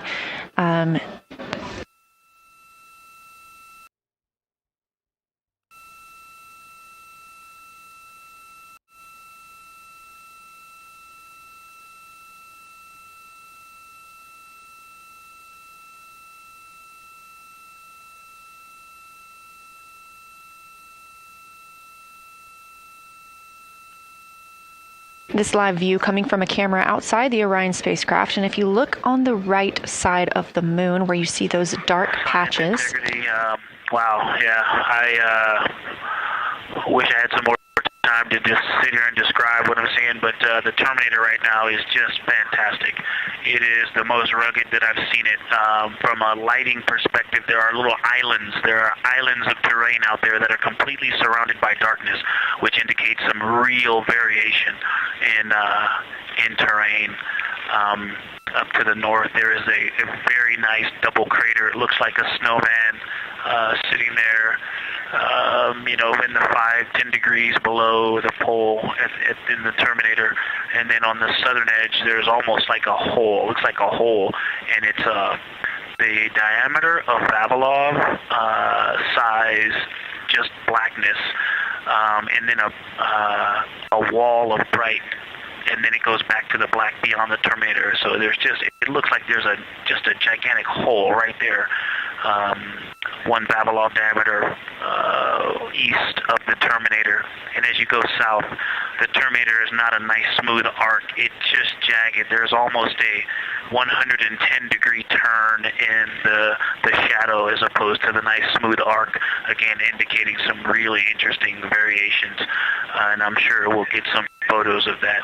And then one of the craters further to the south of Vavilov, maybe halfway down to the South Pole, is not only it looks like just a deep hole, and then there's like 2 island rays pointing off to the west and north that indicate very high ridges and very deep canyons coming up out of that crater. So again, just some really interesting visual illusions going on with the shadows there. Like I said, there look to be islands out beyond the terminator, because some of the things, maybe even a Vavilov diameter into the terminator are catching sunlight on the peaks up to the north and to the south. It's very, very interesting to see.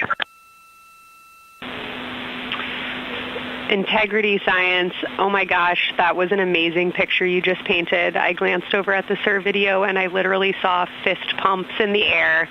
Those types of observations are things that humans are uniquely able to contribute, and you just really brought us along with you. So thanks for that.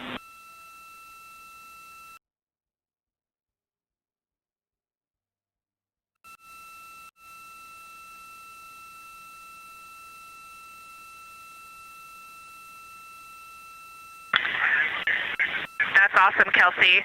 Did you get a SITREP updating you on a slight change in logistics for PCD use? Christina, this is Houston. We did not, but we will take it now.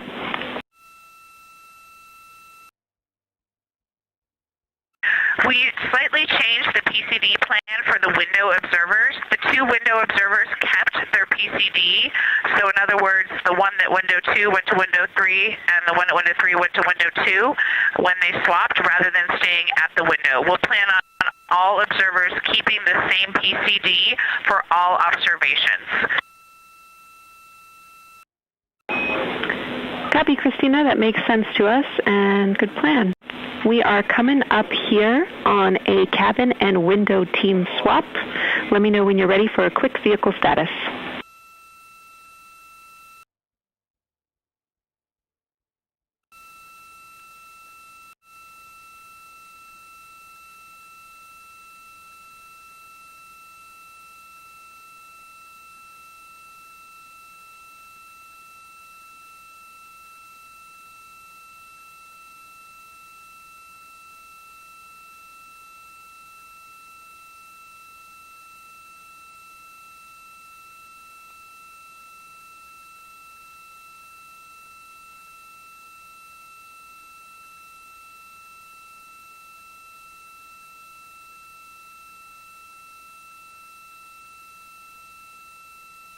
As you heard, science. Houston, go for the vehicle system update.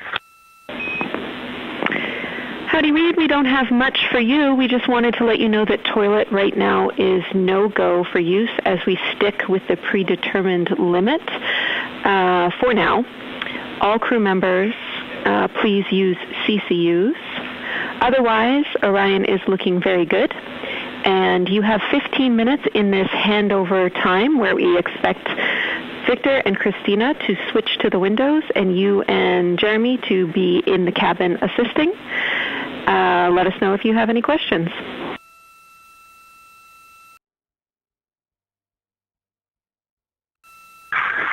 No questions at all, and they're in the swap right now. The first thing I'll tell you, I floated up to the docking hatch window and just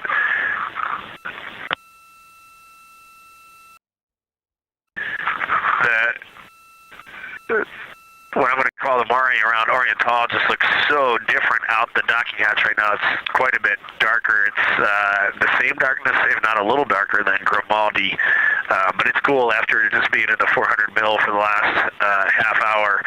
Looking up close, I got pictures of everything Ike was just describing on the Terminator. It really is a fascinating Terminator. And then Oriental just looks so dynamic right now. It's very three-dimensional out the docking hatch compared to what I was just looking at through the 400 mil. We love it. We are getting a sneak preview from one of our SAW cameras at what you're looking at, and we see some of what you're describing. We cannot wait to see your photos. Thanks.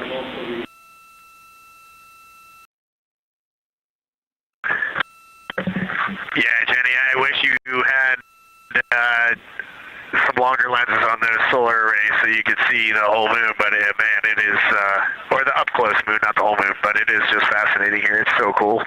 All right, MPO and Inco, take notes. We want a zoom lens on those saws next time. Thanks, Reed.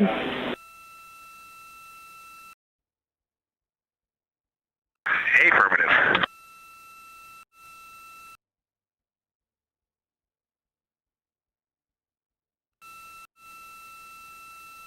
As the crew gets ready to switch positions from the window crew going back to the support crew and the support crew flying up to the windows, this view inside the room, Capcom Jenny Gibbons speaking with the crew, Canadian Space Agency astronaut. The crew has continued to provide excellent descriptions of what they are seeing on the lunar surface. In this picture, or in this live view actually, from Orion and a camera mounted on its solar array wing, if you look at the dark portion on the right side of the screen, those are visible from Earth. That's considered the near side. Those are ancient lava flows from a time early in the moon's history when it was volcanically active. And if you look towards the left, there's that dark, large crater that appears to the left of those lava flows. That's Oriental Basin. It's about 600 miles wide, and it straddles the moon's near and far side. And this mission is the first time that humans have ever been able to see this with their eyes in the daylight. Again, you hear conversation about that terminator. You have a great view of that as well. That's the difference between light and darkness on the moon. Victor Glover explaining that as a very jagged looking terminator due to the peaks that they're seeing and the craters that they're seeing as they prepare to cross over the far side.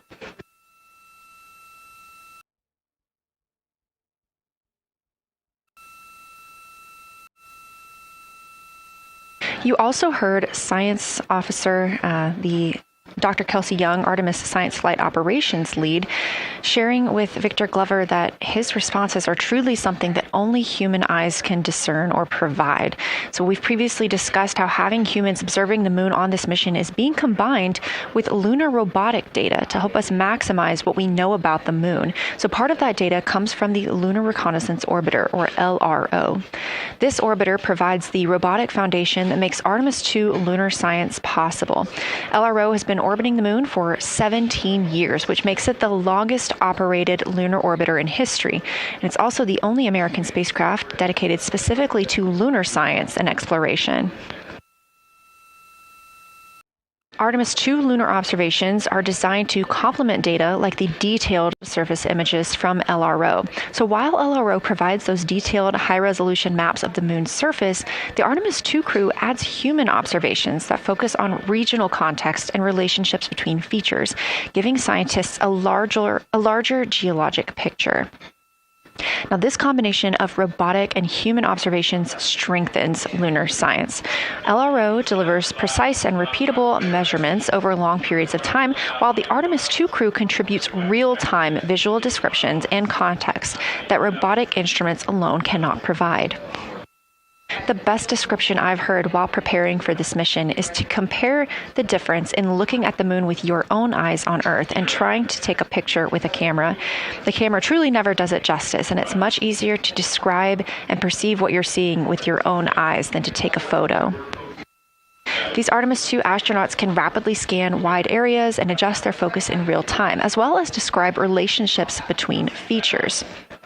The crew will also observe the same regions multiple times under changing lighting conditions during the flyby and provide perspectives that would take robotic missions years to accumulate. During the Artemis II mission, LRO is also attempting to observe some of the same lunar features that the astronauts are studying. Collecting this data simultaneously highlights how different instruments and human eyes provide complementary information about the moon. This LRO data plays a direct role in preparing for future Artemis missions. Its measurements of topography, surface temperature, composition, radiation, and lighting conditions are used to assess hazards, identify safe landing sites, and locate potential resources such as water ice near the lunar South Pole. This mission, Artemis II, represents the point where years of robotic preparation are paired with human exploration for the first time in the Artemis era. So together, LRO, the Lunar Reconnaissance Orbiter, and Artemis II are demonstrating how NASA moves from mapping the moon robotically to exploring it with humans. We are laying the groundwork for future Artemis missions and sustained lunar operations. A check-in with Orion. We are now 4 days, 21 minutes 4 days, 21 hours, and 22 minutes into the flight of Artemis II, our crew aboard the Orion spacecraft. We are now 8,153 miles away from the moon, 250,742 miles away from Earth. The spacecraft is traveling at 1,030 miles per hour.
Houston, the professional science update giver is now in seat 2. That is where Victor is, and Christina is nestling into seat 1 with the long lens, and we're just getting ourselves oriented here. It's a cool view in the cabin. It's actually a cool view to be off the camera now and looking at my crewmates getting up to their observation post and looking in. It's super fun.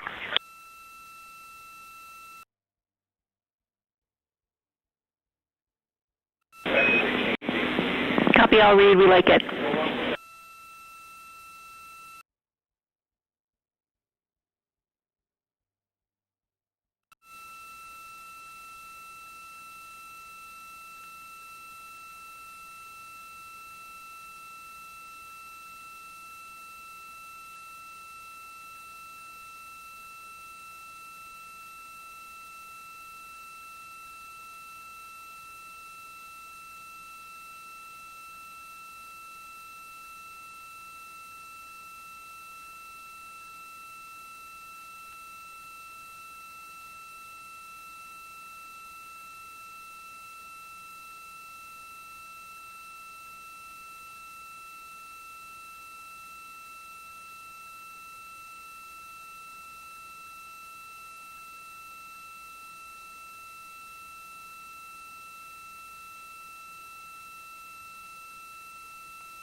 As we heard confirmation from NASA astronaut and commander of Artemis II, Reed Wiseman, they are now switching positions of the support teams and the observation teams.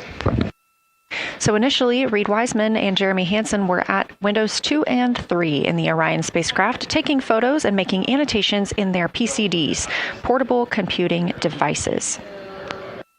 They were also giving audible descriptions into their PCDs, wearing headsets with microphones and providing recordings that the science team will be able to listen to later. We were hearing from NASA astronauts Christina Cook and Victor Glover as they made observations as part of the support team. Now, as these teams are swapping, we anticipate hearing more from Reed and Jeremy as they'll be on the support team, while Victor and Christina will be at the windows taking photos and making annotations.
Jenny for the science team, if they can mark this time, I just covered up window 4 to block out the ambient light from a very bright planet Earth. And it'll be interesting to see if in the data, Victor and Christina see any differences from me and Jeremy with that window blocked. It's a lot darker in the cabin now.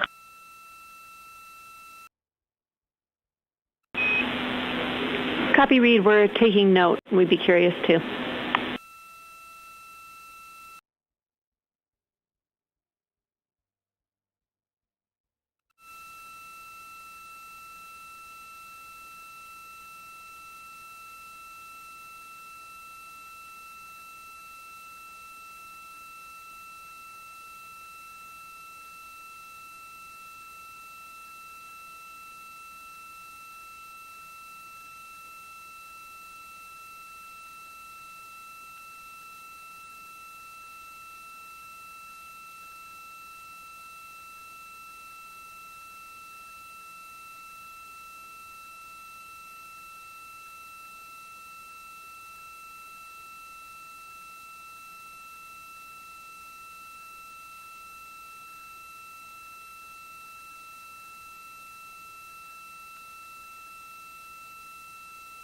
We are live in the Artemis mission control room during the lunar flyby of the Artemis II crew, the first humans to fly by the moon in over 50 years. Orion launched 4 days, 21 hours, and 30 minutes ago atop the SLS rocket, Space Launch System rocket from Kennedy Space Center in Florida.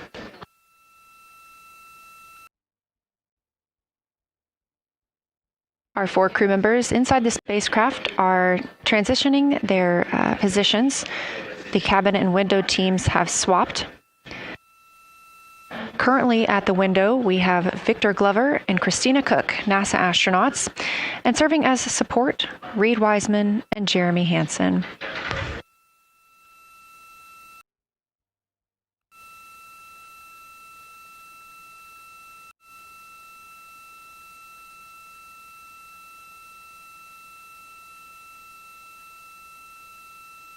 For our crews at the window, they are using handheld Nikons with an 80 to 400 millimeter zoom lens.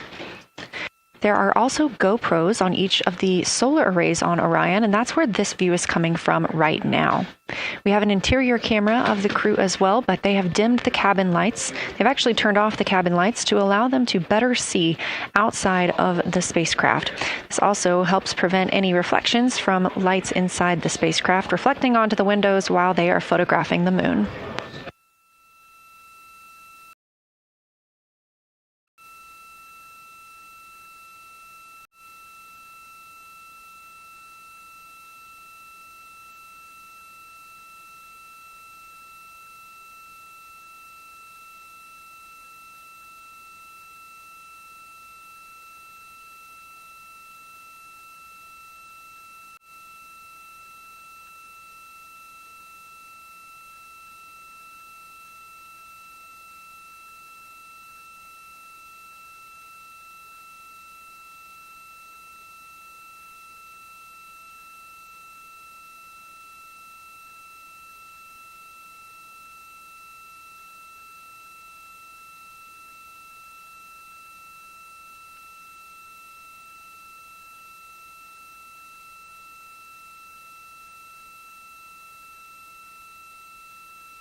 We talked a little bit about the views and the cameras being used on the Orion spacecraft.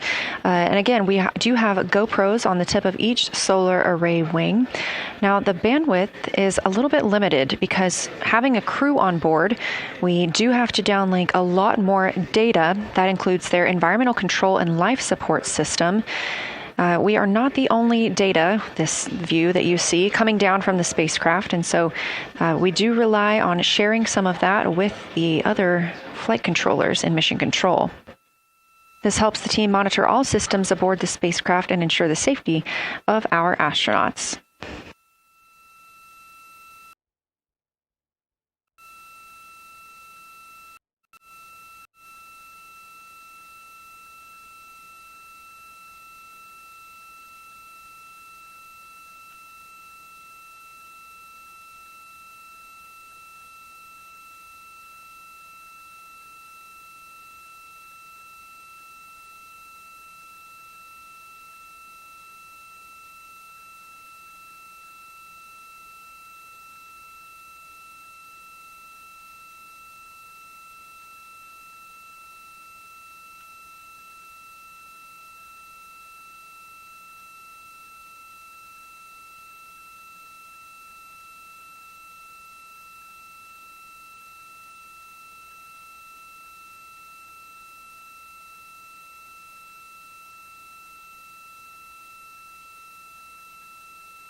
We are standing by for a situation report from the crew aboard the spacecraft. They've been imaging the whole moon.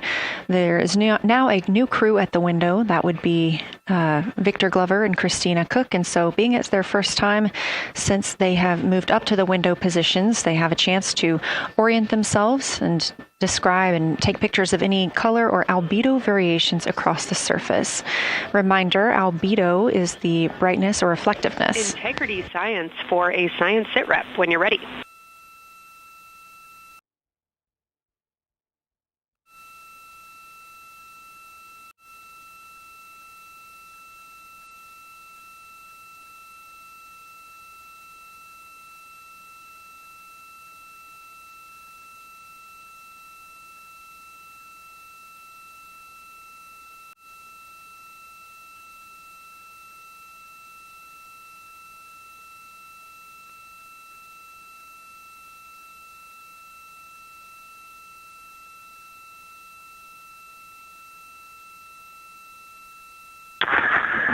Houston Integrity, we have no external view of the moon right now for the floating crew members, so my only science sit rep is that we have Victor in window 3 doing observations and Christina in window 2 with the long lens.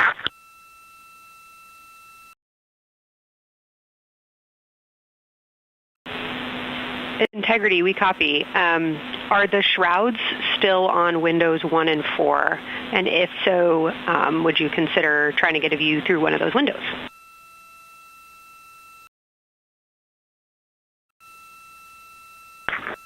We cannot take the shroud off of 4 because the Earth is too bright and it's impacting Ike's peripheral vision. And then I can get a grazing glimpse out the docking hatch window. I can see Oriental south down to the South Pole. And the primary thing that I see from Oriental right now is just the long trenches that come out. And, you know, when you come out the north side of Oriental, the ejecta kind of boulders across the northern half of the far side.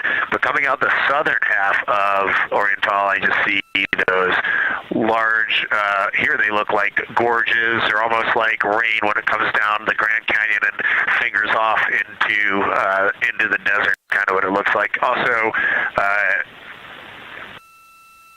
Burgess Alpha is extremely bright. It's the brightest thing that I can see, even brighter now than Aristarchus, which is heading off to the Terminator. It's almost impossible now to see Aristarchus, the thing that Jeremy and I looked so much at. I can just barely see the crater rays from Ohm, and I would say for albedo right now, I would go back to Grimaldi is still extremely dark, especially in that southwest corner, and there are parts of Oriental and the outer ring of Oriental that reach that same level of darkness, especially the rings of Oriental reach the same level of darkness as Grimaldi. And then south of Grimaldi, Jeremy and I were noting a few other just really dark areas of cratering, mare there, and those have that same darker albedo. But Burgesshoff is the brightest, and Grimaldi is the darkest. Integrity Science, that was a great description. Thank you, and thanks for the docking window geometry to give us that description. Any comments before you go on the annular ring in Oriental?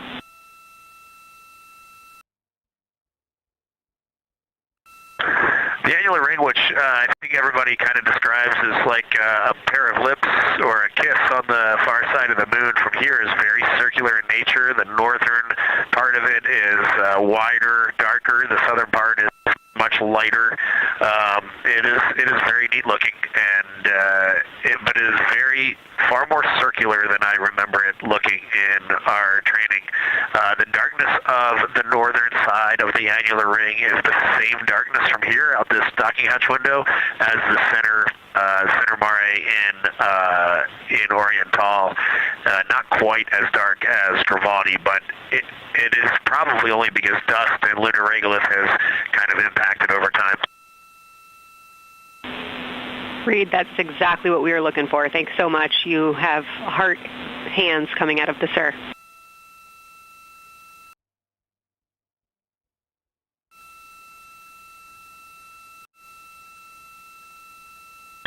Say that again, Kelsey. Just saying that the SIR was really excited about that. That annular ring was something we were really eager to hear about, so thanks.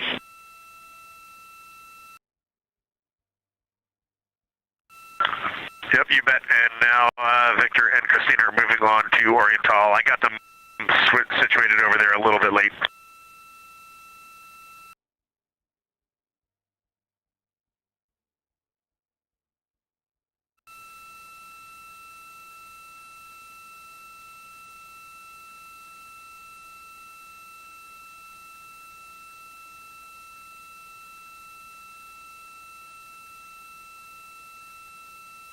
That was NASA astronaut Reed Wiseman, now providing a science sit rep as he is away from the windows most of the time. He is working as the support person along with Jeremy Hansen in the spacecraft, as Victor Glover and Christina Cook are now at windows 2 and 3, able to photograph the moon. Christina and Victor are also providing recorded information to their portable computing devices, that's their PCDs, and the science team will have access to that at a later time. They will then review it and compile all of this data to help further our understanding of the moon. One of the items you heard mentioned was Oriental Basin. This has been a very exciting opportunity for the crew. They have all been very excited about seeing Oriental, as well as the science team has been looking forward to it. It is known as the Grand Canyon of the Moon, as we discussed earlier.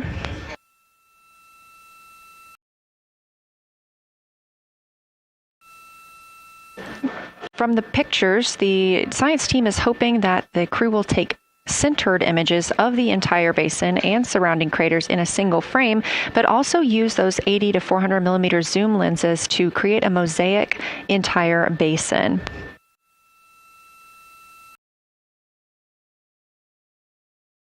With their unaided eyes, the science team is hoping the crew will describe southern dark annular ring, which you heard Reed just describing, as well as any color, albedo, texture, or topography across the mare patches and ring mountains. Science team reports that the observations will be used to study the geologic evolution of the youngest lunar basin and to inform formation hypotheses for the annular ring.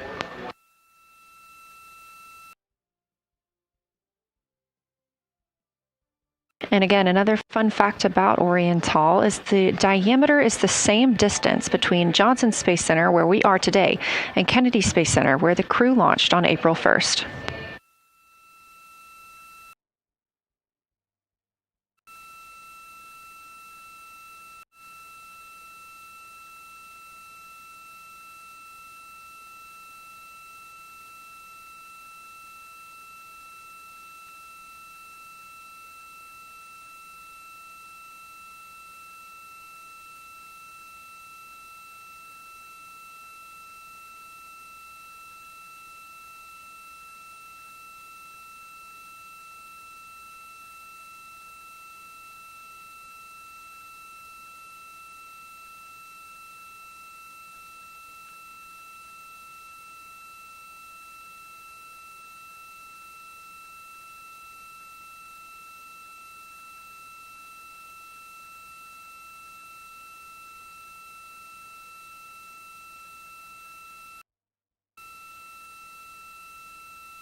This live view from the Orion spacecraft on the Artemis II mission, now 7,373 miles away from the moon, 251,130 miles from Earth.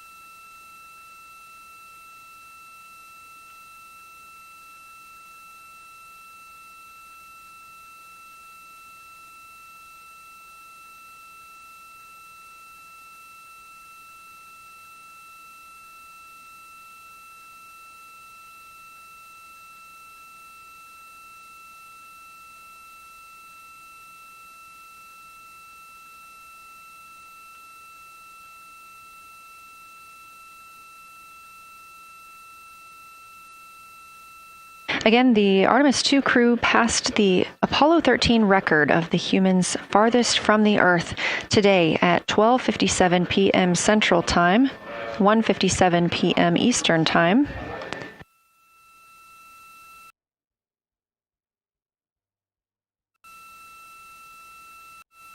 That distance set by Apollo 13 was 248,655 statute miles.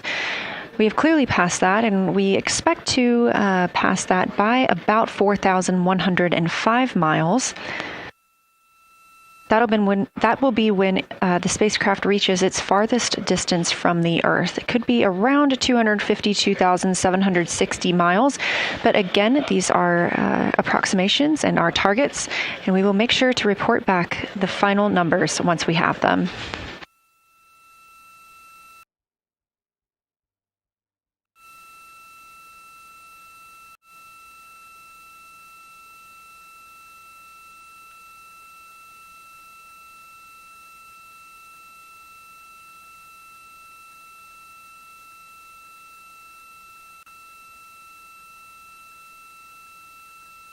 We have some refined times of when we expect to have Earth set of Earth behind the moon while Orion flies behind the moon. That would be about 5:41 p.m. Central, 6:41 Eastern.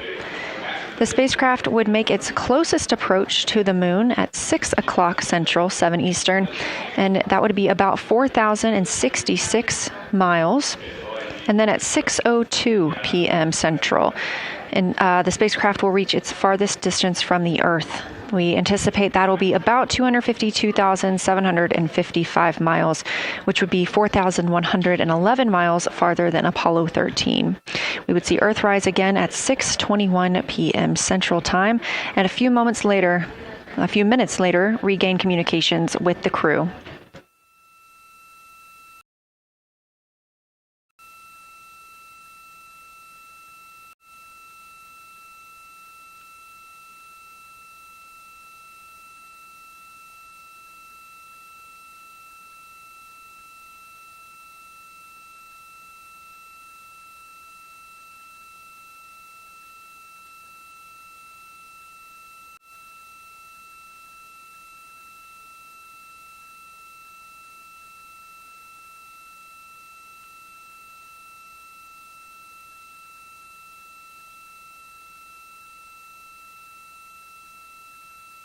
Currently aboard Orion, Victor Glover and Christina Cook are the two team members conducting lunar flyby observations, meaning they are using the Nikon cameras to photograph the moon, and their PCD, or the portable computing device, to conduct annotations.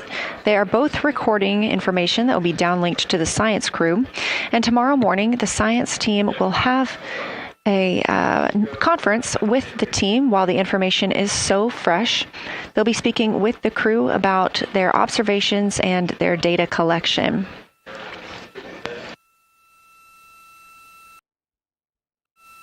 Otherwise, most of tomorrow, Flight Day 7, is considered an off day.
We are on flight day 6 of the Artemis II mission, the first time in more than 50 years that humans will observe the moon directly, providing a critical opportunity to practice how lunar science will be conducted during future Artemis missions. If you're just joining us, the crew is well into their lunar flyby observations, and we anticipate that we will hear from them soon. A few times every hour, they are slated to call down with science sit reps or situation reports. We most recently had one from Commander Reed Wiseman. He and Jeremy Hansen, mission specialist, were first at the windows today to photograph and make annotations of what they were seeing. Therefore, we heard more from Victor Glover and Christina Cook earlier in the day during those first blocks. But now that Reed Wiseman and Jeremy Hansen are on the support side, they are the ones calling down what they are seeing from windows 1 and 4. Earlier, we heard that the Earth is so bright in window 4, they have had to temporarily cover it with a t-shirt.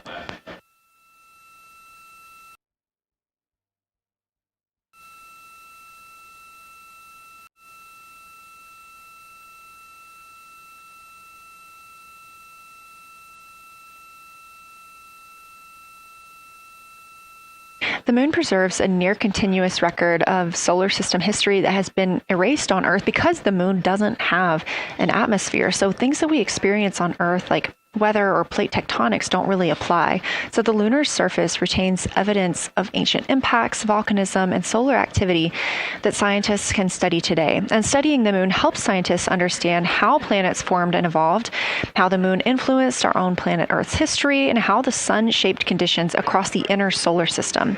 The moon also serves as a unique platform for studying the broader universe. Artemis science is designed around questions best answered by humans, working alongside robotic systems, combining decades of robotic lunar data with real-time judgment, context, and adaptability that only humans can provide. This mission, Artemis II, is serving as a proving ground for lunar science operations, which allows NASA to test how science is planned, executed, and supported during a crewed deep space mission ahead of our future Artemis flights.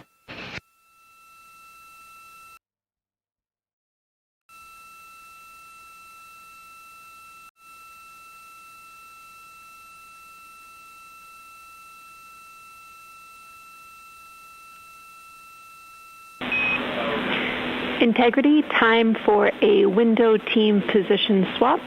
So Victor and Christina, please switch places if you've not done so already, and remember your SD card for the camera.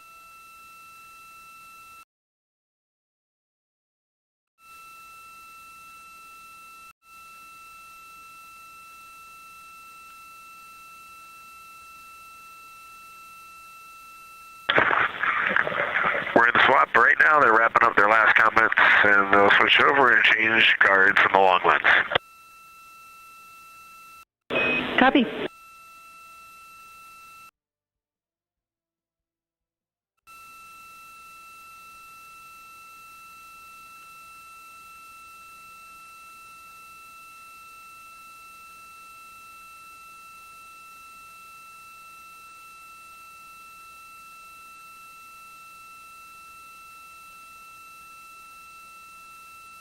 As you heard in that call, it is now time for the team members at the window to swap positions. That means Victor Glover and Christina Cook will be switching roles. One of them has been photographing the moon with a Nikon with an 80 to 400 millimeter zoom lens, while the other was making annotations on their portable computing device. And both are recording audio that the science team will be able to listen to.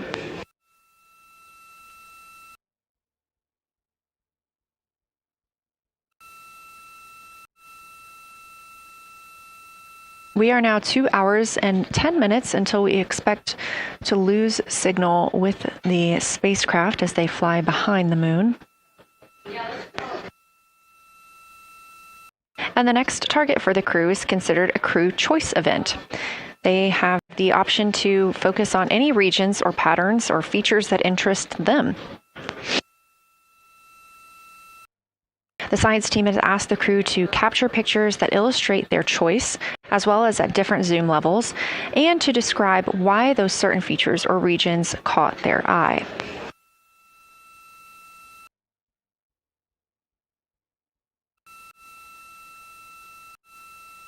Those recordings are part of what are being saved on their PCDs, portable computing device, that will be sent to the science team for analysis.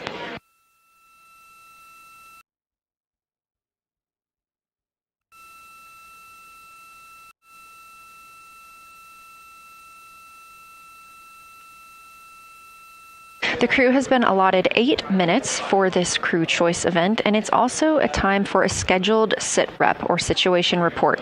So we expect to hear them calling down what they are seeing soon.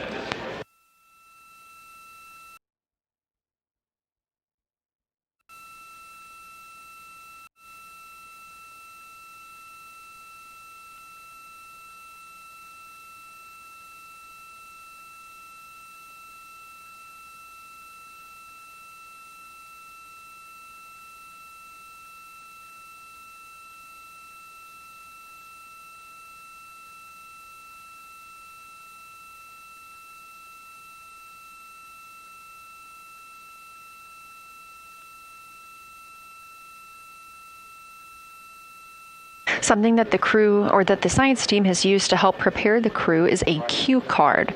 These ask for a feature ID if they happen to know the type or name, and if it is a target. Of course, in this situation, when they have a crew choice, they do not need to, it may or may not be a target. They want to know the location and the observation style.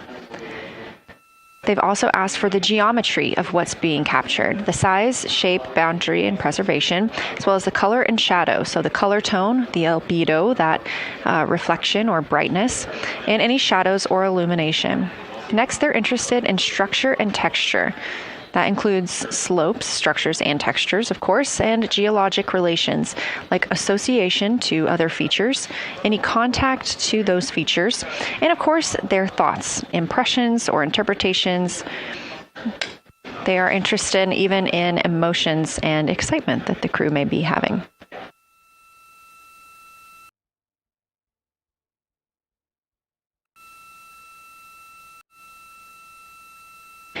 This flyby day has been practiced in many ways, even in Sims here in Mission Control Houston. The team also conducted some field work, learning how to look for specific geologic features. They also photographed a large globe, and the science team helped them determine which features they would be targeting and how to look at those.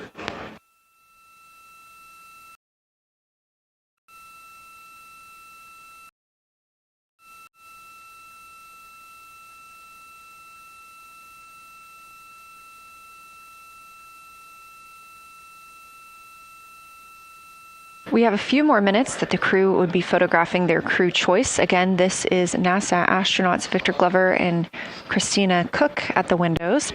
They will then move on to another discussion portion. This is for the far side albedo, that reflectiveness, and color that they are seeing. We heard earlier about some browns seen on the moon, which is very interesting, especially here from Earth, where we are just seeing whites, grays, and maybe even black at some points. When they get into that discussion for far side albedo in a few minutes, the theme is looking to know how that color and albedo is, what those variations look like across the far side.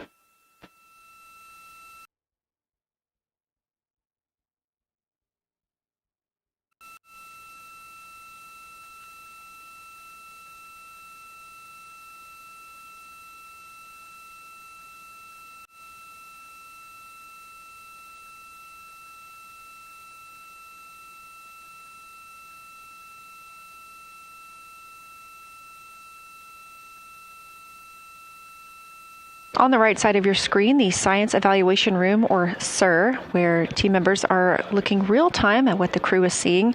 And even earlier, we're... Houston Integrity, you ready for a science zero? We'll take it.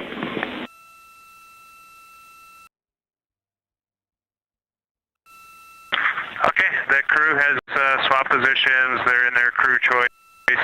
element. I've been listening to both of them for a little bit, and they're really enjoying.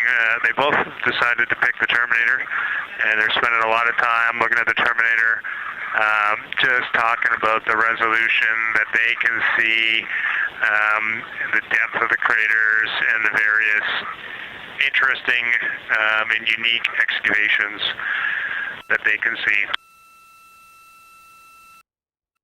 So Victor is on the long lens, and Christina is just looking out the window, and I'm sneaking a peek in T-shirt window. It looks like, I don't have the best angle here, but it looks like Aristarchus is on the limb of the moon now. It's amazing how quickly it changes as we speed around the far side of the moon, stuff that's leaving our field of view. And now we have a lot of the dark side of the moon that, it's missing for us right now, but it would be in view if it was lit at all. Jeremy, science, thanks for that sit rep. Do have a question. A few times we've heard you and the other crew describe change during the course of your flyby. Would be interested in future descriptions of more verbosity about how it's changing. Thanks for the great sit rep.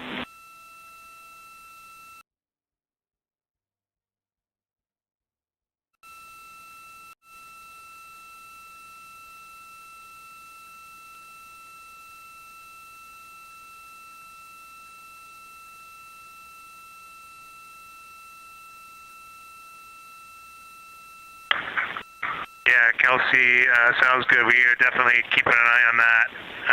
My eyes have just not readjusted. The moon is so bright when you come back to the window. I was just in the interior of the cabin. I've come back to T-shirt window, and it's just overwhelming brightness, and my viewing angle is a bit challenging, so I won't be able to give you great observations from this window. But I will talk about something that I was talking a lot about in my recordings earlier, which was we've been talking about some shades, and so we have obviously the dark and the light gray, and then we've talked about naming some colors, a brownish hue and a greenish hue. And I'll tell you, like right now, Aristarchus, the plateau is hard for me to see from this window, but that had greenish hues to me and was very unique. I didn't see anything like that anywhere else on this side of the moon. And then I see a lot of these, what I would call brownish hue areas. There's a number of them. And they, for example, in the northwest corner of the highlands, to me it looks like the brownish hue is caused by ray or ejected material landing on the highlands, and then we obviously see the ray areas as a lighter albedo, but in between the rays where the deposit would be thinnest, that is what it looks like is causing the brown to me. So I saw that in the northwest side of Aristarchus, or sorry, that dark area of the highlands, northwest side of the highlands. I saw it in the highlands to the east of Glushko, and then I see those same brownish hues west of Oriental, and I drew a contact there on OneNote, but that's a huge region, kind of like a piece of pie with the point of the pie pointing at Oriental and then going up towards the northern side of Hertzsprung. And that is an area that just looks like a different, that brownish albedo. That was fantastic, Jeremy. We had heard rumors of the green and brown hues, and so you really read my mind on asking about those. Understand they likely didn't have any contact with each other the way that you described them, but please correct me if I misunderstood that. And then last thing, I'll make the same offer we made to Victor earlier. If it would be helpful for us to verbalize any targets so you can stay at the windows and keep your eyes adjusted to the moon, please let us know.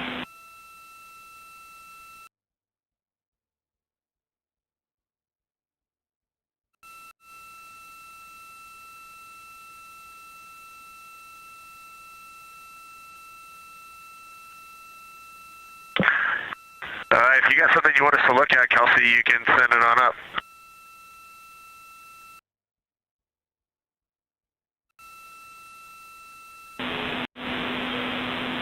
definitely not looking to interrupt your flow, Reed and Jeremy, only offering assistance if you guys want to keep your eyes off of the PCDs.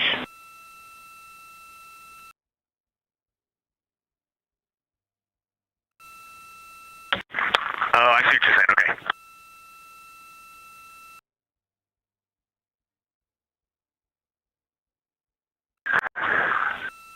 Not really science related, and we definitely learned this at Apollo, but the thing that is just most fascinating, I think, to me and Victor right now is even as rugged as the far side looks, when you look at Oriental and Home, it's rugged. But man, when you look at the Terminator, it is just like impossibly rugged, and it reminds you that the whole far side is that way, and just the Terminator is really bringing out the shadows and the hills and the valleys, and it's unbelievable. It's like no surface of the Terminator is not marked by a meteor impact, and it is very impressive to look at that, and you realize that is true across the whole far side. You just can't see it due to sun illumination right now.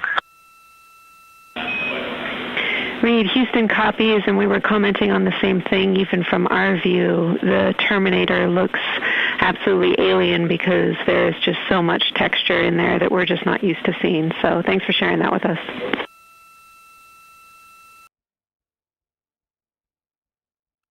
There's also, I don't know the name of it, coming out the south-southwest of Oriental, right on the southern Terminator, is just a massive crater. I don't know the name of it. Maybe you can look on the solar array wing video and tell me it's right. It's the southernmost crater you see on the Terminator right now. We're looking for you.